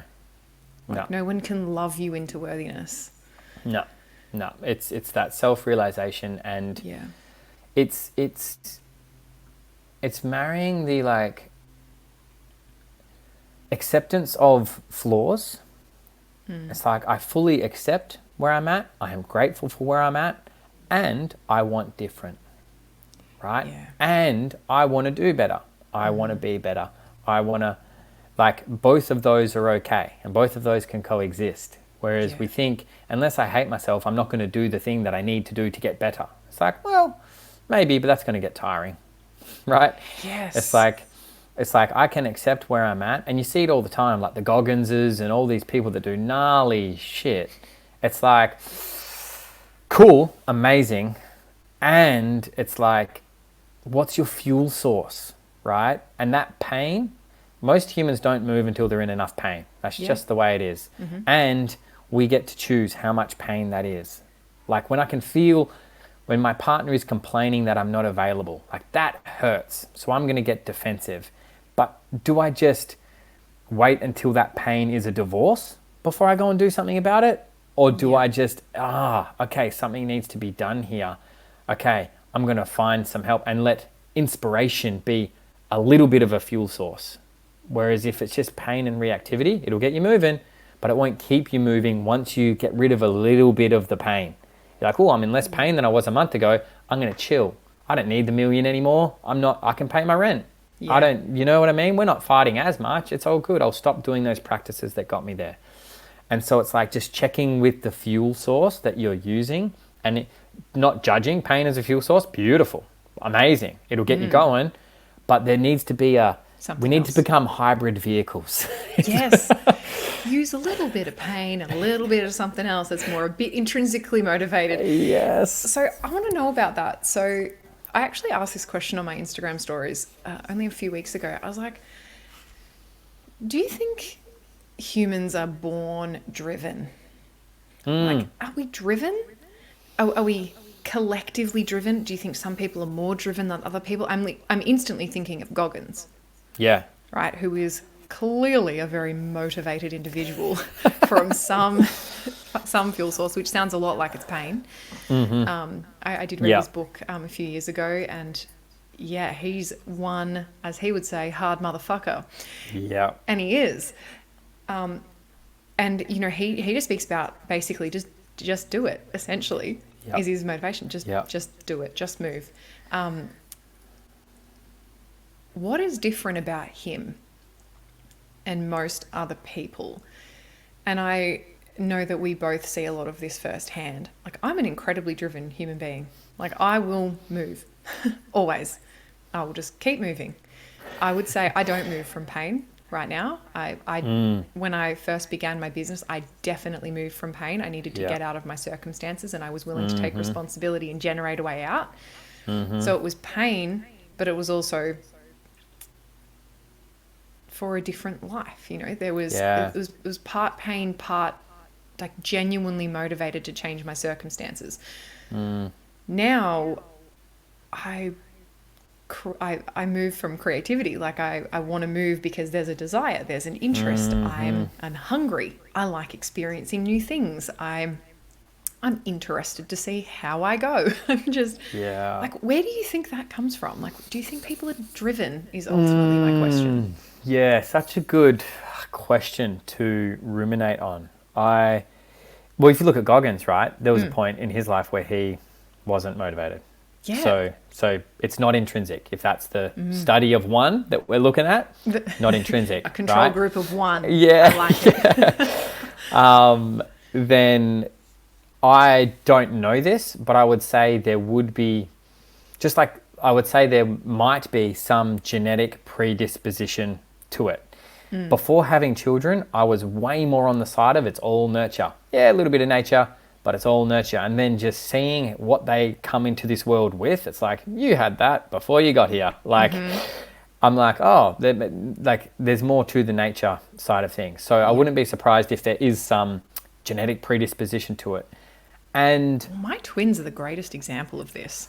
beautiful. Let's talk about that. Yes, love that. Yeah, I mean, they are they are my daughters and I love them very much, but also a wonderful study.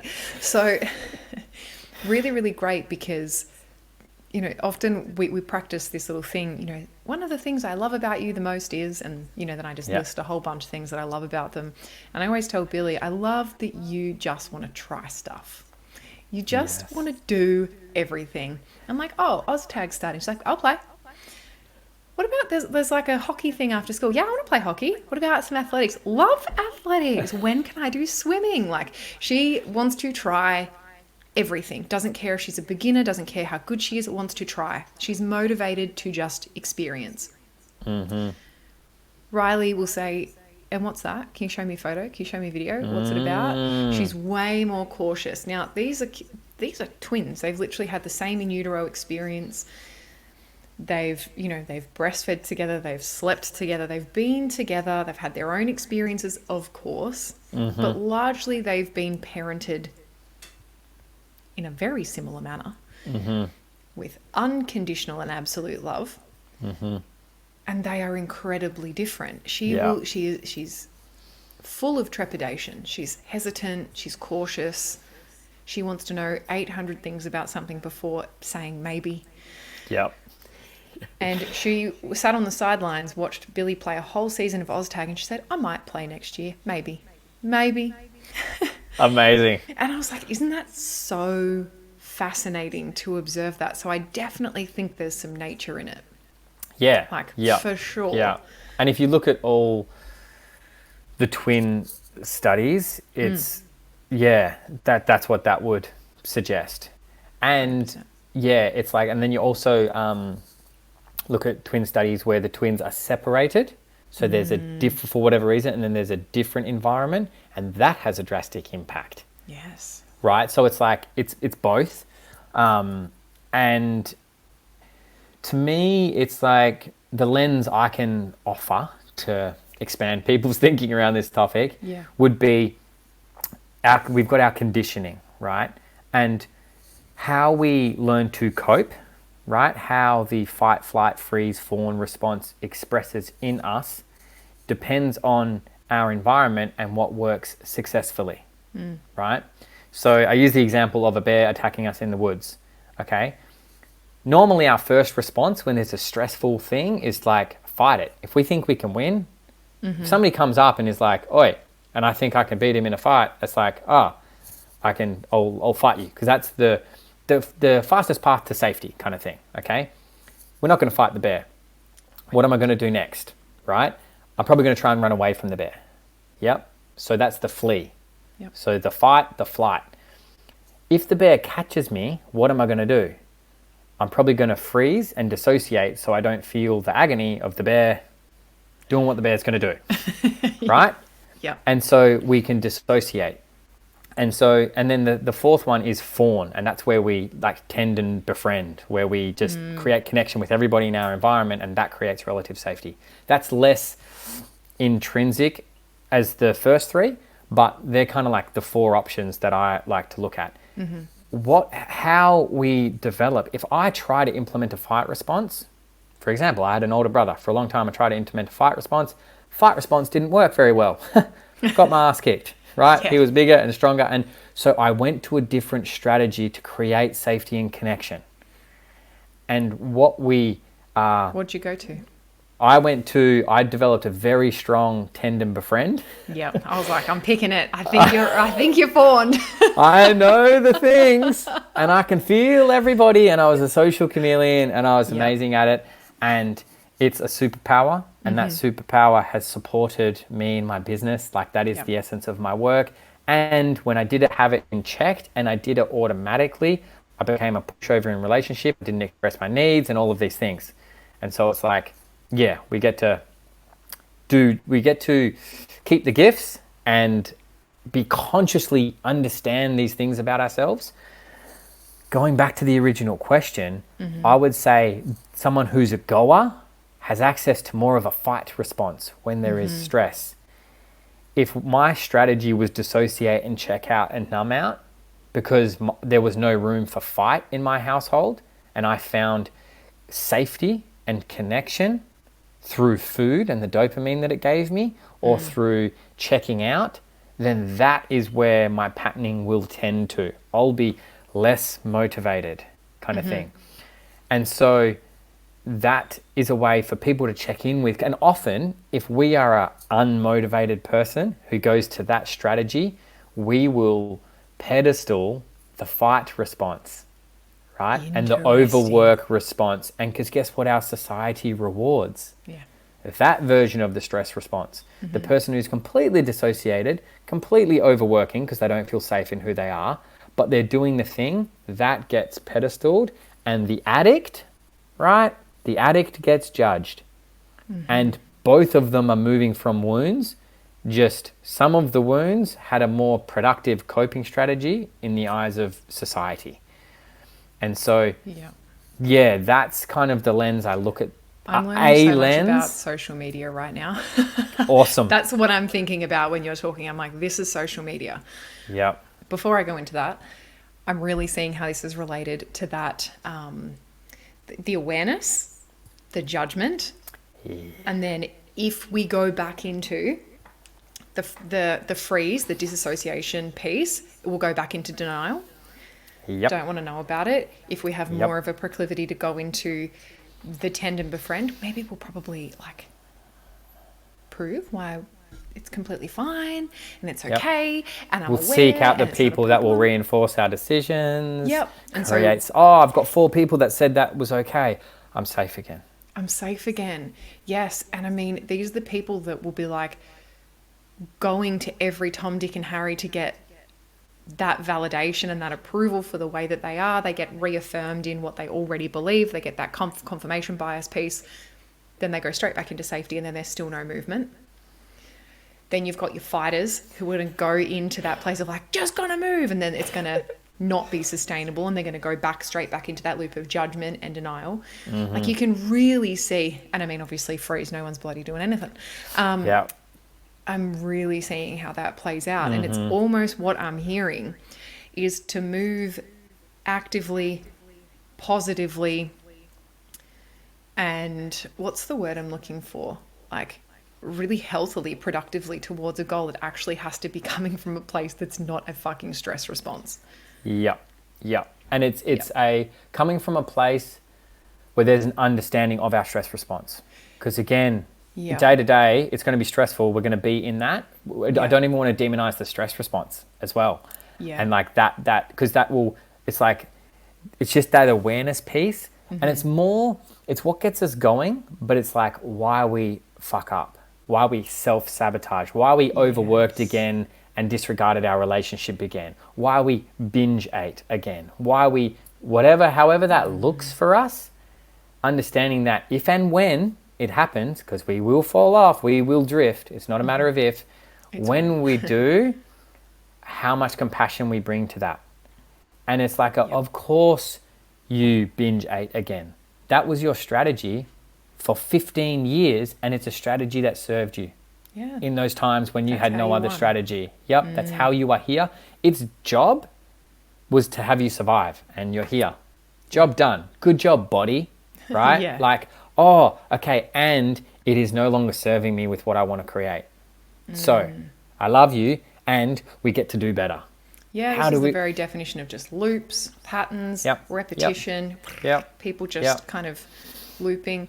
Yeah, so I'm really hearing, your beliefs around success and like what actually creates healthy, productive environments that are moving us towards that blue sky thinking is actually embracing the fact that we're going to have a stress response and making sure that we're actually not moving towards our goal from that place. Yeah, do it. Yep. Do it well. Yeah. Yeah, Like, do it well. yeah, and it's the understanding and compassion piece, and then the practical, because there's this fear that if I'm like too compassionate, I won't do anything, right? And it's like, maybe, yeah, but maybe not, right? Like if that's, it's like, and get your shit together. Yeah. That's right. Fair enough. I love you. And lovingly, I see you in where you are, but I see your potential. Like, let's fucking go. Let's get a better strategy. This was your strategy. Like, get really objective about it. Okay, I wanted to lose weight. This was my plan. I fell off the bandwagon here. That's interesting. I wonder why. Like, that's where I always fall off. I wonder why I always fall off there. And bring that level of curiosity to it so that we can, course correct in a meaningful, productive way. Yes, this feels like a much more holistic and nuanced version of like abundance and scarcity teachings, almost like the polarity conversation of masculine and feminine. It's that there is always a big soup of everything. There is always all of your patterns, all of your conditioning, all of your strategies that help you win. And then there's all of the new unexplored ways that you need to be moving in order to be moving towards whatever that goal is, whether that's in relationship or business or life or fitness or wellness or whatever. It's actually all of it. It's like one big holistic system that needs to come together rather than this like binary thinking of you're either in abundance or scarcity. You're either masculine or you're feminine. You're good or you're bad. You're worthy or you're not worthy. It's instead of this like, really binary thinking, it's a technicolor of experience. 100%. That's a beautiful way of putting it. And it's like, it is that, it's that spectrum, because it's like, yes, stress response or non-stress response. And it's like, yeah, but how stressed? Do you know what I mean? It's like, it's like high beta brainwaves are more stressed brainwaves. It's like, to a point, actually, you can be in beta brainwaves and just be productive. Like doing your shopping at Woolies, you could be in beta brainwaves and not peeking out of your head, right? And then it's like we slow down. Yeah, exactly. And bright lights. Relatable. And so it's like, it's the same thing with attachment styles. I don't know if you've seen much of that kind of content. So that's a spectrum too. And everybody has the proclivity to have a secure attachment based on the environment, right? And it's like, then we have a natural proclivity to either or, but the more stressed we are, the further we get from that secure attachment. And we will exhibit behaviors of somebody who has a mild avoidant attachment, a moderate avoidant attachment, a severe avoidant, a disorganized attachment. And we can move along that spectrum based on our environment. Like the fastest way to develop a more secure attachment style is to spend more time around securely attached people. It's like, do you know what I mean? The mirror neurons, all of that. But it's like people, again, want to box that. Oh, I'm an anxiously attached person. It's like, no, you're not.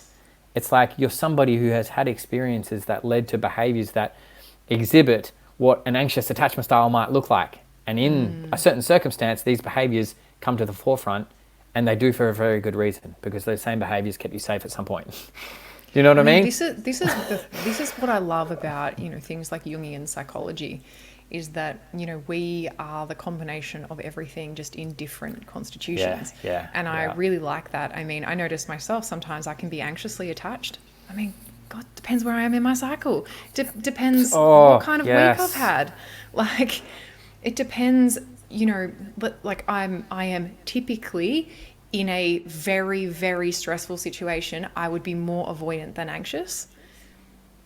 And at a particular time, with a particular set of circumstances, I can definitely behave in a more anxious way.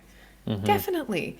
And I also know what it is to feel securely attached to. It's like you actually get to experience it all. And it's the same with any modality. It's like the over identification with whatever that one thing is. It's like, I know you're a manifester, for example. If you lived your life being like, I'm a manifester, I have to initiate every minute of your fucking day. I mean, how exhausting. It's so hectic. Exhausting. Yeah. Everyone's like, I will often say things on my Instagram or in an email or in a Substack. People are like, you're a Gemini. You're a Gemini. And I'm like, I know, guys, I'm fucking aware. And also, I'm these other 100 things. Yeah. I'm these other 100, because you're seeing this one outward facing aspect of who I am. Mm-hmm. There is 99% of the rest of my life where you have no idea who I am and what I do and what behaviors I have. And it's the same thing with attachment. It's the same thing with the masculine, feminine. It's the same thing with, that little conversation we were having before around, the awareness and the denial. Yes. I mean, given the circumstances, I could behave in any number of ways. Yep. Yeah. And it's like this. And I mean, this is where the conversation around presence is really important. And I think this gets fucking done to death, I got to say. It's like being present. I'm like, being present is not you saying goo goo gaga on the floor building blocks every day. That's not presence. I mean, you might be present, but that's not the totality of presence. Presence is like in a moment by moment situation. What's happening? How do I want to tend to this? Is this my conditioning? Is this actually me? Is this the way that I want to be doing this? If I'm moving towards my goal, how would I behave then? If I'm trying to create safety, how would I behave then?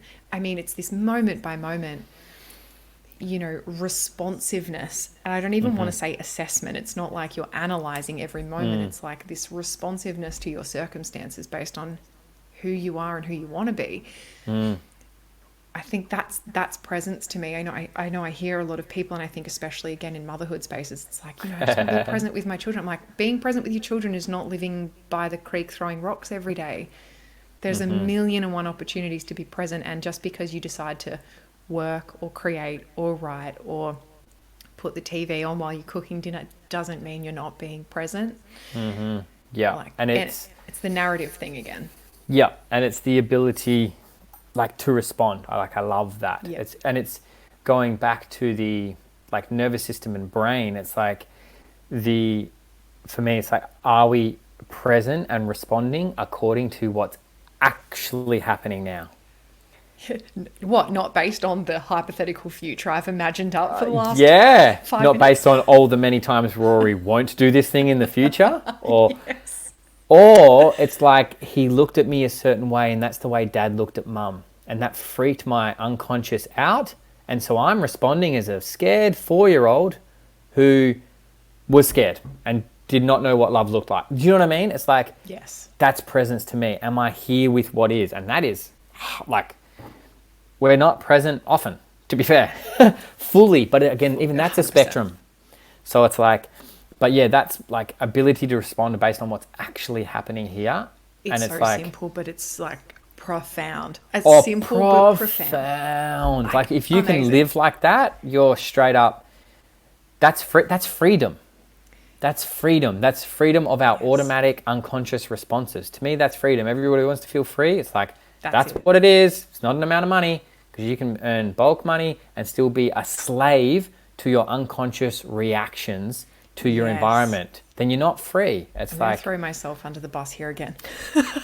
let's do it. Watch me be bad at relationships. No, so what I love about what you're saying is that it is very, very important. It's this moment by moment thing. Sitting at the table last night, this same conversation with Rory, where I was like, oh my God, is this going to be it forever? And halfway through this conversation, his watch beeps, which is connected to his phone, and he looks at his watch halfway through me, like pouring my heart out. And he just clocked it, and he looked straight back at me and he goes, yep. And I was like, I felt myself in the moment go to flip into like, you're not listening, you're distracted, I'm not a priority, don't you fucking dare look at your watch. Like, I felt myself go into that. And the question I asked myself was like, is that actually happening? Is that actually happening? Am I actually not a priority because he's his watch beeped and he like looked at it. Like, is that what happening? Is that what's happening? Or am I extrapolating this experience that I've just seen because my biggest fear is that I'm not important enough to be heard? Because it's a story I've got going on about my upbringing. It didn't matter how, important the achievement I had was. It didn't matter what I had to say. My parents were distracted all the time. Yeah. I was annoying to them, And I mean, of course, that's not actually true. They'll tell you they love me very much. But of course, at the time, that's what it felt like. That was the perception. That was the perception. And so when I am not important enough to withstand you glaring at your watch one time in the half an hour that we were speaking, and it was just this decision in the moment to like not actually make that mean anything. Amazing. It's like, and when people say like, how do I grow? I'm like that. In that moment, that to me, I was like patting myself on the back. I was like, that's growth to Celebrate me to choose the fuck out of that. Yes, to just be like, okay, cool. He checked his watch. It means nothing. Other than the fact that he checked his watch, and it's just, I just kept on with the conversation, and it actually was great. He heard everything I said. He completely clocked it, and it was completely fine. And I think, the growth, unrealistic goals, the big growth, like all of that stuff, it's sparkly and it's shiny and it's attractive and it's alluring, because I think people look at it and they're like, that will get me out of my discomfort. And it's so easy to hyperfixate on that. But what you miss is those moments where I become a better mentor every moment that happens. I become a better wife every time that happens. I become a better communicator every time that happens. I become a better podcaster every time that happens, because I'm more perceptive and I'm more aware. Those things are actually the things that help me be better at my craft across the board. People miss those moments because they want the big milestones. They want the thing to share on social media. They want the thing to be patted on the back for. I'm like, you know what? Fucking no one's sitting there patting me on the back for not doing the thing. Entering into an argument. Not doing the thing. We're not doing it. Oh, it's so good, because it's the same as like awareness of the pattern, right? You have that awareness of that pattern and what caused that automatic reaction. Amazing. And then people think, okay, I've got this pattern or conditioning. How do I heal it? So that I don't bring it into my relationship. And it's like, it's not going to come through a healing. It's going to come through, the healing can help, right? The breath work can help, like genuinely. I love breath work as a modality. The ayahuasca ceremony can help, but what it all does is maybe shift things a bit for you, so you have more awareness to come to that exact situation and make a new fucking decision. Do I make the decision to do what I did? Or do I make a new decision? And that is what will heal the pattern more than the healing or the awareness. 100%. Like, that was healing. You guys both just participated in Britt's healing of that pattern, and we just healed a little bit of it. And it's like, that's the game. It's like, oh my God, it's so true, because, and I hear this a lot again, it's like this excavation of these things that we want to heal. I've got to go dig into that. I'm going to journal on that. Cool. If that genuinely helps you, please actually do that. If that doesn't help you, feel free and permission to put it down. I'm not someone who does those things. I don't journal on shit. I don't breath work on shit. I practice living it all the time. Like, life is my practice ground. I am so willing to fuck it up in my life in any moment. Like, I don't want to hide my fuck ups behind closed doors. Like, I'm very willing for them to be on center stage, because that's how I grow. It's honestly how I grow. I try to do these things quietly behind closed doors, like, and just, journal about it. But unless I'm actively practicing it in moments that matter to me, and I think that's the thing, I can journal about it till the cows come home, and I can have awareness, and I can decide in that moment how I'm going to do it when it happens. But then when I'm presented with a moment that really fucking matters to me, and my emotions come flooding in, am I going to make the decision then? It doesn't actually matter what I've journaled. It matters how I move in that moment. And I get really frustrated by that. I'm like, stop excavating everything. Yes. all of Yeah. the time. Stop going That's and getting it's the all of the time it's the piece. all of the time piece, and stop getting Yeah. healing every week. Yeah. And I mean, absolutely do that if it gives you, if If it's honestly, working, if are it you getting works. the results? Is Yep. your relationship better? Like, this is the thing, because somebody might hear this and be like, cool, I'm just going to try Brit just stopped herself before biting his head off. I'll just do that next time. Yeah. And then they genuinely won't be able to do it. Yeah. And I'm like, that's okay too. Yep. What needs to happen for you to have a little bit, one extra breath before you go for it, so that you can make that decision? And that's when the journaling might help, or this might help. It's like, it's just not thinking that is the thing. We think the practices are the thing, the healing is the thing. It's no, life is the thing. Life is the thing. Yes, And then that's when the we're point. doing life and we're just hitting the same thing, let's go back to the drawing board and the practices and the support and the program and the thing to new tools, new nervous system, more openness. And then let's come back to life Yes. and implement the thing and see what's different. Yeah, it Because has to be it's- taking shape in life. I think Yeah. that's the point I'm trying to make. Like, if it's not taking shape in life, it's not taking shape. Like that, it's like, it doesn't matter how cool the piece you wrote on in your journal about it. It doesn't matter how epic the healing was. If you go to implement it in life and it's not happening. And I got to say, I didn't go from 0 to 100. What actually happened, the 57 conversations before that, was that it started off me actually biting his head off. Yeah. And then it went into me being like, hey, babe, that actually felt really rude when you checked your watch then. I felt like I wasn't important. That's the bridge. That's the bridge. Yeah. And then it was, babe, can you please not check your watch when I'm talking? It feels really sad. Yeah. And then it went to him being like, oh, sorry, I know you don't like it when I check my watch. Yep. And then it went to it not mattering anymore and me recognizing that it didn't matter. Like, there's that whole process that you Yes. can take. It's not Yes. 0 to 100. No. It's the practicing and evolving and the incremental improvement over time. And I Yep. think, isn't that a metaphor for life? Yeah. Oh my God. Incremental It's so improvement good. over time? It's so good. It's so good. And it's those stages make it so much more doable for the person who's sitting there being like, I cannot see how I can stop the thing. I don't want to do the thing, but I just do the thing. And it's like that gap, that first step, it's differentiating between what is happening and the story I'm telling myself about what is happening. Once we can start to play in that ground, we start to have more space. And that happening in real time is extremely difficult. Like you said, you've worked up to this one over 57 conversations, right? Doing it in real time is super hard, Yeah. right? Super hard. Super But hard. doing it upon reflection is not. That's a choice. So next time you react in a certain way, the invitation is reflect what actually happened. What was the story I was telling myself that had me react that way? Because then what I find is really helpful, because if you just said you're not being present with me back when you were just starting on the third conversation out of 57, Yep. he would be like, I am, right? Yep. An And then accusation, I'm like, well, you're not. an accusation evokes defensiveness, right? And so it's bringing it to the table in a way that can be received. And so that can look like, hey babe, when I bit your head off the other night and we had that thing because of this, I've been reflecting, and what I've realized is the story I was telling myself in that moment was that you weren't present with me and didn't care about me.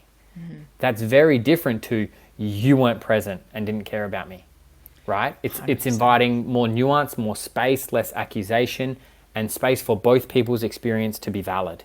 And then all of a sudden he's like, oh, sorry, like I was being present with you. And then it evokes some curiosity, like, why did you think that? It's like, well, you checked your watch. And he's like, oh, me checking my watch has you feel that way? Whoa, I didn't know. Do you know what I mean? It's like, it just creates space for more nuance. And I feel like 100%. it's a simple to implement tool. It actually is. And then I think the follow up to that is like that rupture and repair piece. There are times where I am going to fuck it up. I mean, we all are, right? We're all going to fuck it up again at some point. We're not going to scoot through life for free. There are going to be things that are going to be very hard in the future, the end. But one of the things that I really try to practice is shortening the time between the rupture and the Yes. repair. Yesterday, I was to bringing Billy home from OzTag. I needed to quickly duck into the Whole Food store on the way home. Rory needed to go to baseball. I needed to be quick. And I was rushing. And Billy was asking me 1 billion questions. I cannot tell you how many questions she was asking me. And then she's like, hey, can I get a banana? Hey, can I get this? Hey, can I? And just nonstop. And I got really snappy.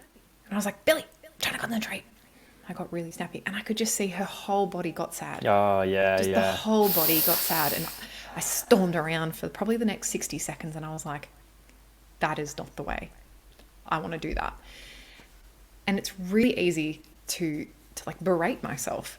To be like, oh my God, what kind of mum does that? And like, and really judging myself. And I was like, or I could see how quickly I can repair this and I can have an amazing car ride home with her. I went back and I was like, darling, I'm so sorry. I was getting frustrated because I wanted to be quick so I could get home from daddy.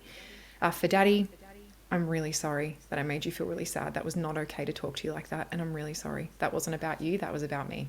And she was like, that's okay. So can I get a banana? Yeah. Oh my God. Like, I great. love that. Bloody great. So she's over it.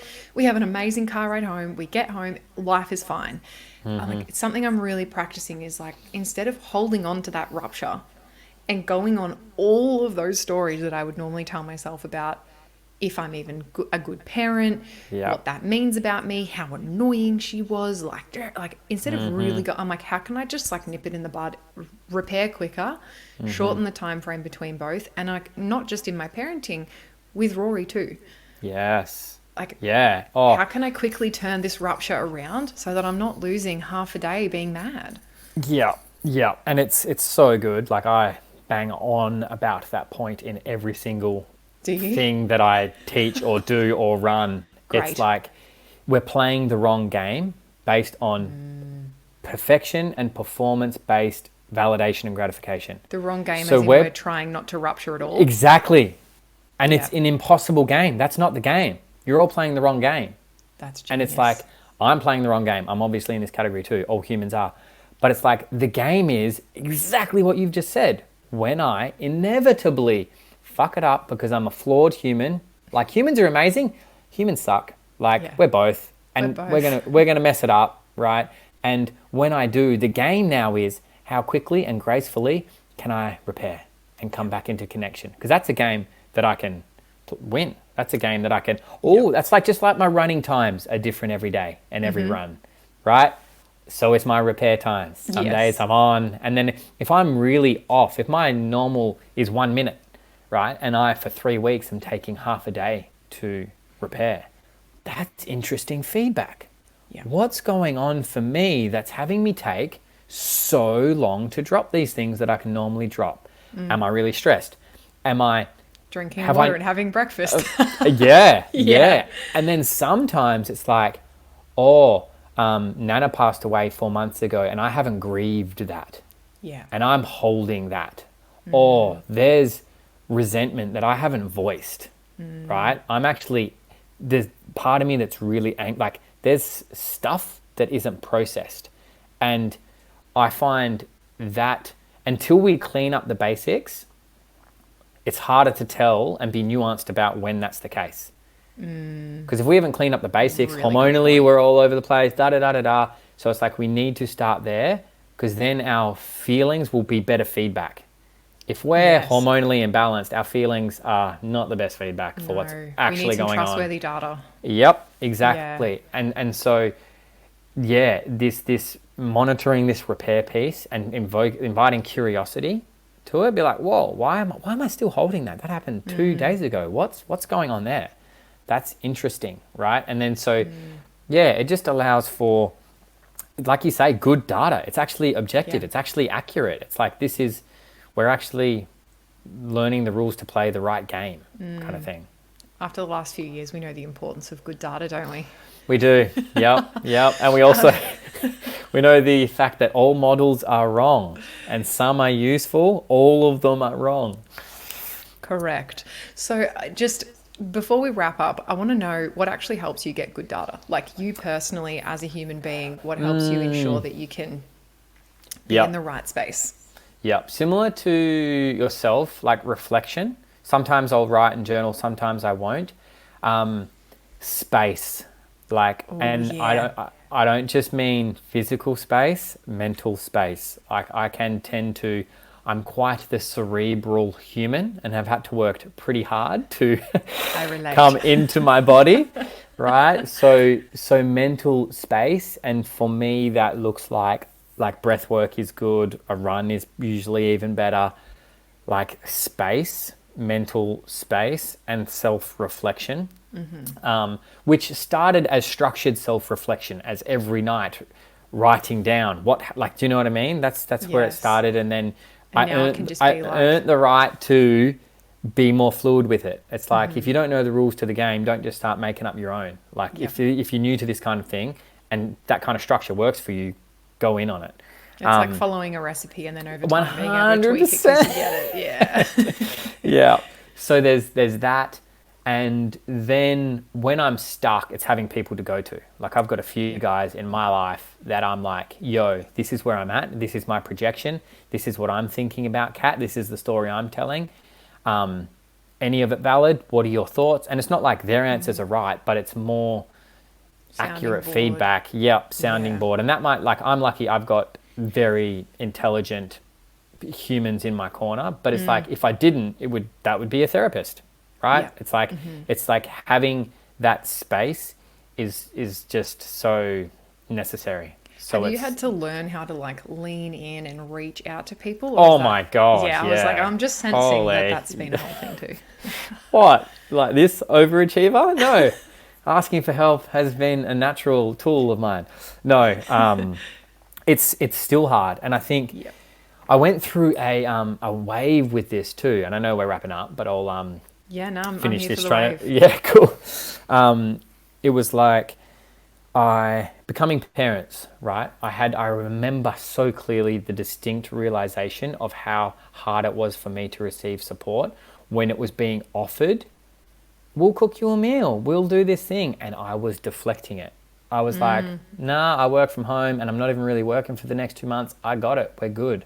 And it happened again and it happened again. And I was like, I just had this epiphany like, holy shit. All these lovely humans who I call community are wanting to help and I'm Yeah. stiff arming them. Yep. And I was like, oh, and then it just dropped in. I was like, I don't get to play this game as a parent anymore. I don't get to, this isn't a game my family wins if I don't develop the ability to receive support. And so that I just went hard. I flexed. When people asked if they could cook a meal, I was like, you're damn right you can. I was asking people like, Exposure. oh, and You gotta I keep went, exposing yourself to the thing. and I knew how much of a big pattern it was for me. So I went really hard for the sake of going hard on the pattern, right? I was like, I need to, and you know what? I got more receptive. And guess what else changed? My business, right? I'm more receptive to life, to the support and the abundance, right? That's already there. And so that became a practice, and then it's gone in waves and I forget. And I go back into the, I'm good. I don't need a, and then I'm like, you're doing that thing again where you try to white knuckle it and lone wolf it. Yeah. Send the message. And sometimes it's like, hey, So I this don't is know. like an avoidant attachment thing too, I'm guessing. Yeah, that's where That's kind of played into that as well. Yeah, Yep. I really relate Yep. to like the lone wolf, the white knuckling it. And sometimes people are like, what can I do? And I'm like, nothing. You can't do Yeah. anything. Yeah, I'm not as well as I can. Anyway. Not as well as I can. Or, there's jobs that you just can't do that I have to, it's all of Yeah. this deflecting. Yeah. It is such a practice to reach Oh. out, to lean on And people, to it's- feel held. Oh, I'm hard. so glad this snuck in to the end of this conversation because there's so much talk, especially in the parenting, around creating the village. Takes a village to raise a child, all of this stuff. And it's like, if there's no reciprocity, there's no village. Yeah. I don't care what you do, how much you talk about it, how many times you sit in circle, whatever. If there's no reciprocity, there is no village because that is part of the circle of life, right? It's like the energy stagnates. And yes, we can be more generous and we can cook the soup for the person and do all of that.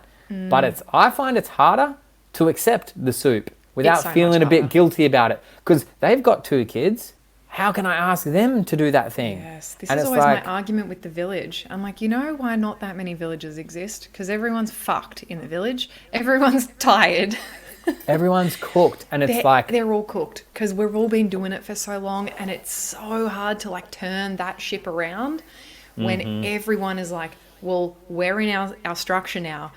We know how to just make it work, and everyone's white knuckling it, and it's really hard to yep, to turn the ship and be like, Yep. okay, how do we actually get into this village that's built on reciprocity, that isn't encroaching on our life as well, is also support. Yep. It's like so hard to have that balance, because I don't want people in my space every day. yep, I want a village that is also spacious. yep, That's also hard. I'm like, I think that's why they don't exist. We're all spent. and it's the all or nothing, right? It's like the couple that's been fighting for that long, and that example you used with Rory, it's like that little moment of not biting his head off is the healing, right? My moment of reciprocity, of saying yes to meals being cooked, that was revillaging. Yeah. That was rebuilding the village in that moment. And every time somebody receives some soup from me, it's the same thing, right? And it's like understanding it's not going to just happen. It's going to look wildly different than we think it is, but I'm so sorry. I'm just getting a package delivery. Oh, good. I just locked my door because I was like, someone's going to bolt into my room. Like that's it. And it creates the essence of the village. And for me, it's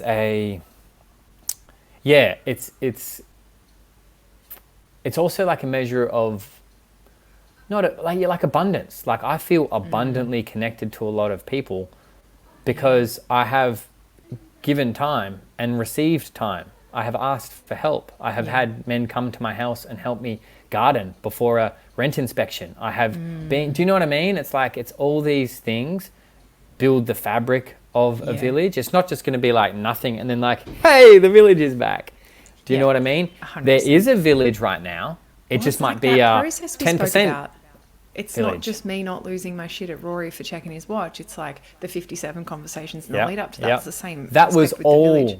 Building it. Yeah, 100%. Yeah. Yeah, it's not just like, oh, you've all of a sudden you've got all these men willing to help you at your home with gardening. It's like, no, it's the devotion to building those relationships. It's the devotion to showing up for them when they need it, to then feeling in integrity when you ask for support. It's knowing that you're giving as much as you're receiving, and it really is about that, like, the reciprocity that comes with knowing that you've poured in. Yeah. Yep. 100%. Which is a state of abundance. And I mean, it comes back to that, what we were saying earlier. It's like, what's the work that gets you to the big goals? Like, it's 100%. Those tiny, subtle moments where you're like, I'm reaching out to a friend. But what it really creates is like new coding in your body that says, I'm willing to reach out and do new things and build new patterns and build new pathways that then translates into every other area of my life. And I think, we want to roll over those things. We want to bulldoze right past them because they're not shiny enough. And you know what? It's not fucking Instagrammable. It's not. It's not. Reached out to a friend. And I know, it's like... cool. It's also, and what helped me, because I was like, I knew I had to trick myself into this receptivity, but like this ran so deep. And then connecting with the service it also provided for them. Like you said, me reaching out and asking for help changes my coding. It changes their coding, right? If I reach out and ask for help, they're like, whoa, Tul's reached out and asked for help a few times. Like, that's, maybe I could reach out to him for help. Maybe, do you know what I mean? So it's like, as much as it's for us and ours, like if you're that person who is just so deep in the only doing things for other people, then understand this is one of the biggest acts of service you can offer, your receptivity, right? Because that allows people to give. I got Rafi tapping on the window. I had a bit of a hard week a few weeks ago. Just had like some news drop in. I had shared on my Instagram stories that I'd had a bit of a hard afternoon, and here's what I'm doing about it. And I had 3 of my close friends instantly drop into my inbox like, I'm here to talk. I'm here if you need. And I instantly felt myself say, no, it's fine. And I was like, I'm going to do that differently. I'm going to do that differently. I'm going to actually reach out to you and be like, hey, I've actually had a really shit day. Here's the news I got. I don't really need to do anything about it. But like, you know, you're my friend. Like, send me some memes. Like, you're the friend who will give me a big life chat. You're the friend who will just listen. Yep. And they were 3 friends. They all give me something different. And I got so much from them. And you know what's happened in the last week? 2 of those 3 friends have reached out to me being like, babe, I really need you. Yes. And it's like that's the beginning of those experiences of it's so reach out when you want to lean back. And it's the same. We've got a chat thread for the fellas on the sunny coast, the wolf pack, right? And oh, that's cute. You're like, I am no longer instead of lone wolfing it, I am packing it up. And we have this thing where whenever one of us needs help around the house, the garden, a move, we throw it in the wolf pack, and then whoever can help shows up, right? And then when you receive help, like, how enthused are you to return that? You're just hanging. You're just like, somebody asked me for help. Somebody have a busy bee. I am ready to go. Send me in, coach. And it's the practical. That is the village. And I think I feel like we could literally talk all day. I know. I will let you go in a moment. I want to just finish this, because what you said about everybody being burnt out and it being hard to village is, I want to acknowledge that sincerely in how hard it is and how much work it takes and is going to take, and it is still necessary. Not just possible, but necessary. No, and it's like the whole use calm seas to build a strong ship kind of thing. It's like, especially if things are going okay for you and you're not redlining, double down, because as we have seen over the last 3 years, when shit goes sideways for whatever reason, that's not the time to build a community. That's not the time to... People will come together, but that's when you need it. Imagine if the same thing happened, but there was like 10 families in your area that were like-minded, that were this, that were that. You've had each other's back. You'd seen each other in your worst and your best, and you were tight.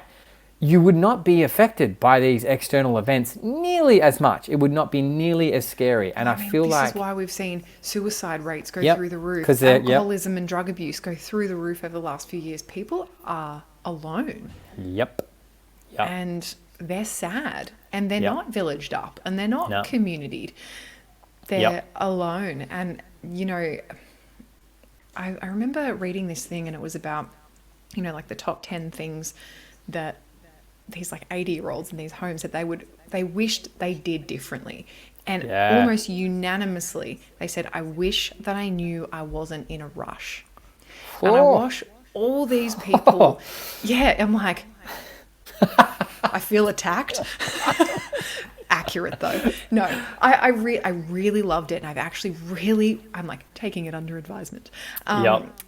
But what I really took from that is there are so many of us, myself included, who get so busy living my life that I forget to build a village, or not even forget. I don't prioritize building a village and building those relationships that actually really serve me. I'm like, what? Because I think I'm in a rush?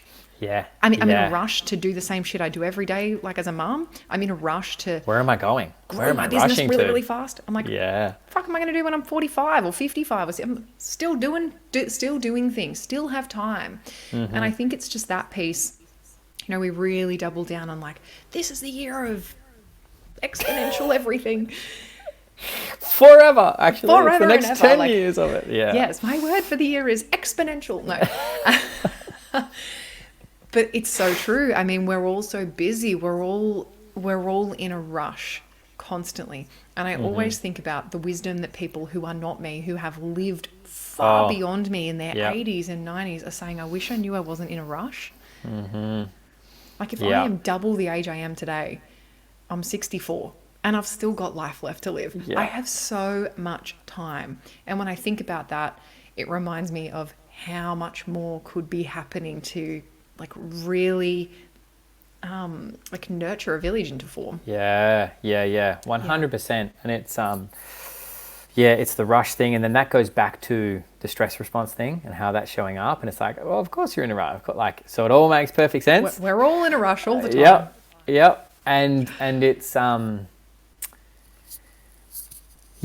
it's a values thing as well.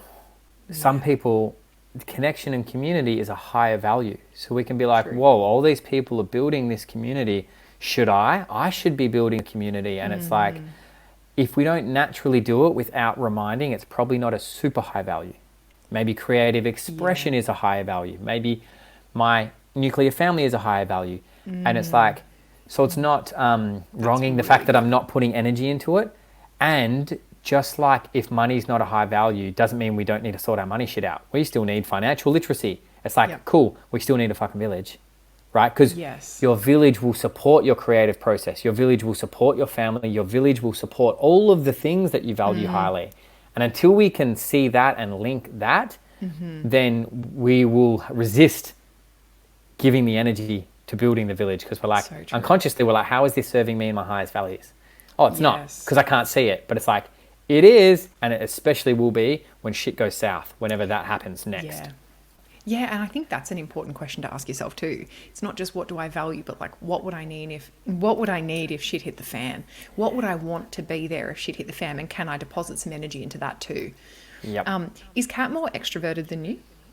Typically? Yeah, I would say typically. Yeah. Like I'm more introverted. Yeah.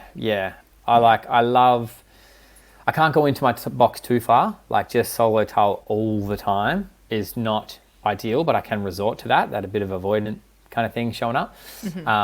But yeah, Kat is much more extroverted and community, and I'm sure she won't mind me saying this, like it can burn her out as well. Because to be extroverted and a mum requires some motherfucking boundaries, right? And so like it requires some superpowers is what I was about to say. You said boundaries, I said superpowers. Both.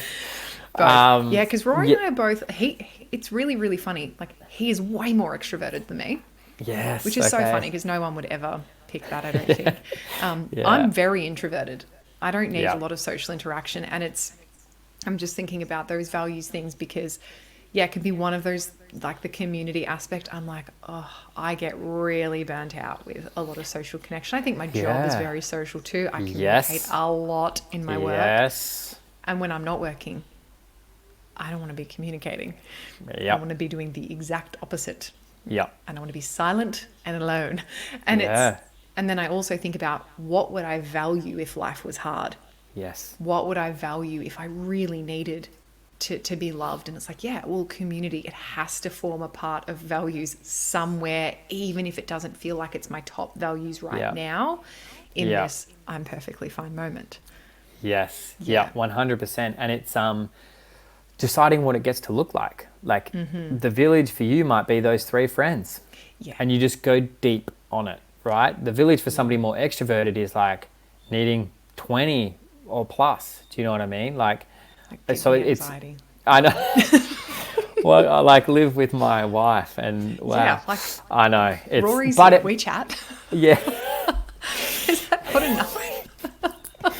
But it's so funny because it's like I've really recently been appreciating the abundance that comes with that for us. Because we're blessed with like beautiful community over here in the southwest on the sunny coast. It's like and it's like it translates into actual abundance. Like I have that many people that would give me a room in their house for a month that I could make no money, lose my business, burn everything to the ground and not die or starve for years and years and years. Do you know what I mean? It's like it's tangible abundance, right? Not just let alone the social, the emotional support, and they're putting together a GoFundMe. They're paying your income. They're putting food on the table for your family. It's It's like, and it's not a fucking Instagram following that gives you that. It's like how many people whose like hearts have you touched, right? And it's like doesn't need to be heaps, but if you just have been there for someone to be a listening ear through a hard time, it's like that's building the village, and it's there's so much to it, and the deeper I get into this parenting game, like still relatively fresh, but I'm like, it's everything, right? And there's also that I am not naive to think that I can give my children everything they need to become capable humans. 100%. Right? They need aunties, they need uncles, they need these things that I can't provide. Right? I'm one human 100%. with one perspective, and it's like understanding that as well. It's like, going back to the holistic, multidimensional providership. It's like, cool, as a dad, one of the biggest things I can provide for my boy is a community of aligned legends. Yeah. Like amazing role models. Yeah, and they're going to have little friends that are values Yes. aligned, and it's like, fun. Like, yes, I got to make bank and pay rent, but it's like, because there can be this resistance, this like, this when we're fatigued, and I'm like, I really have had to flip that script for myself, and I really encourage others to do the same, especially when there's relational difficulties. I'm like, how's your village? They're like, shit. I'm like, good luck maintaining a relationship without external support. Like, no, Totally. not going to happen.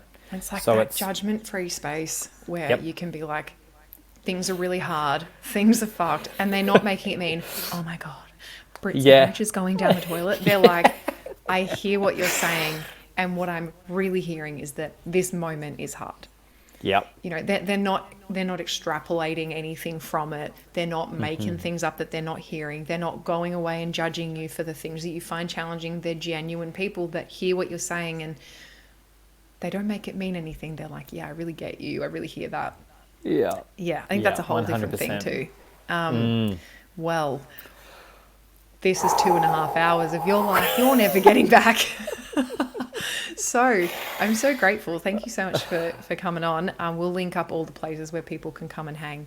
Yeah, cool. And is there anything else you feel like you want to say that you haven't said today? Although we have said We've many said things. so much. Nah, thank you. Like, I was stoked to have this chat. Like, I think it's so fun for starters, and important to bring more nuance to potentially black and white, potentially topics that aren't spoken about as enough. Like, I just think there's very few things that I could be doing with my time that are valuable, right? It's what I do inside the work that I'm doing, but to do it on platforms like podcasts, like where it's accessible, and then we can all have different conversations. For the millions of people that will be tuning in. Oh, for the millions of viewers. Hello, everyone. I hope you enjoy this chat. But yeah, it's like there are a few things that I enjoy doing more and that I think are important at this particular time. So yeah, thanks for having me. Thanks for creating the space. I really enjoyed chatting. Absolute pleasure. Thank you so much.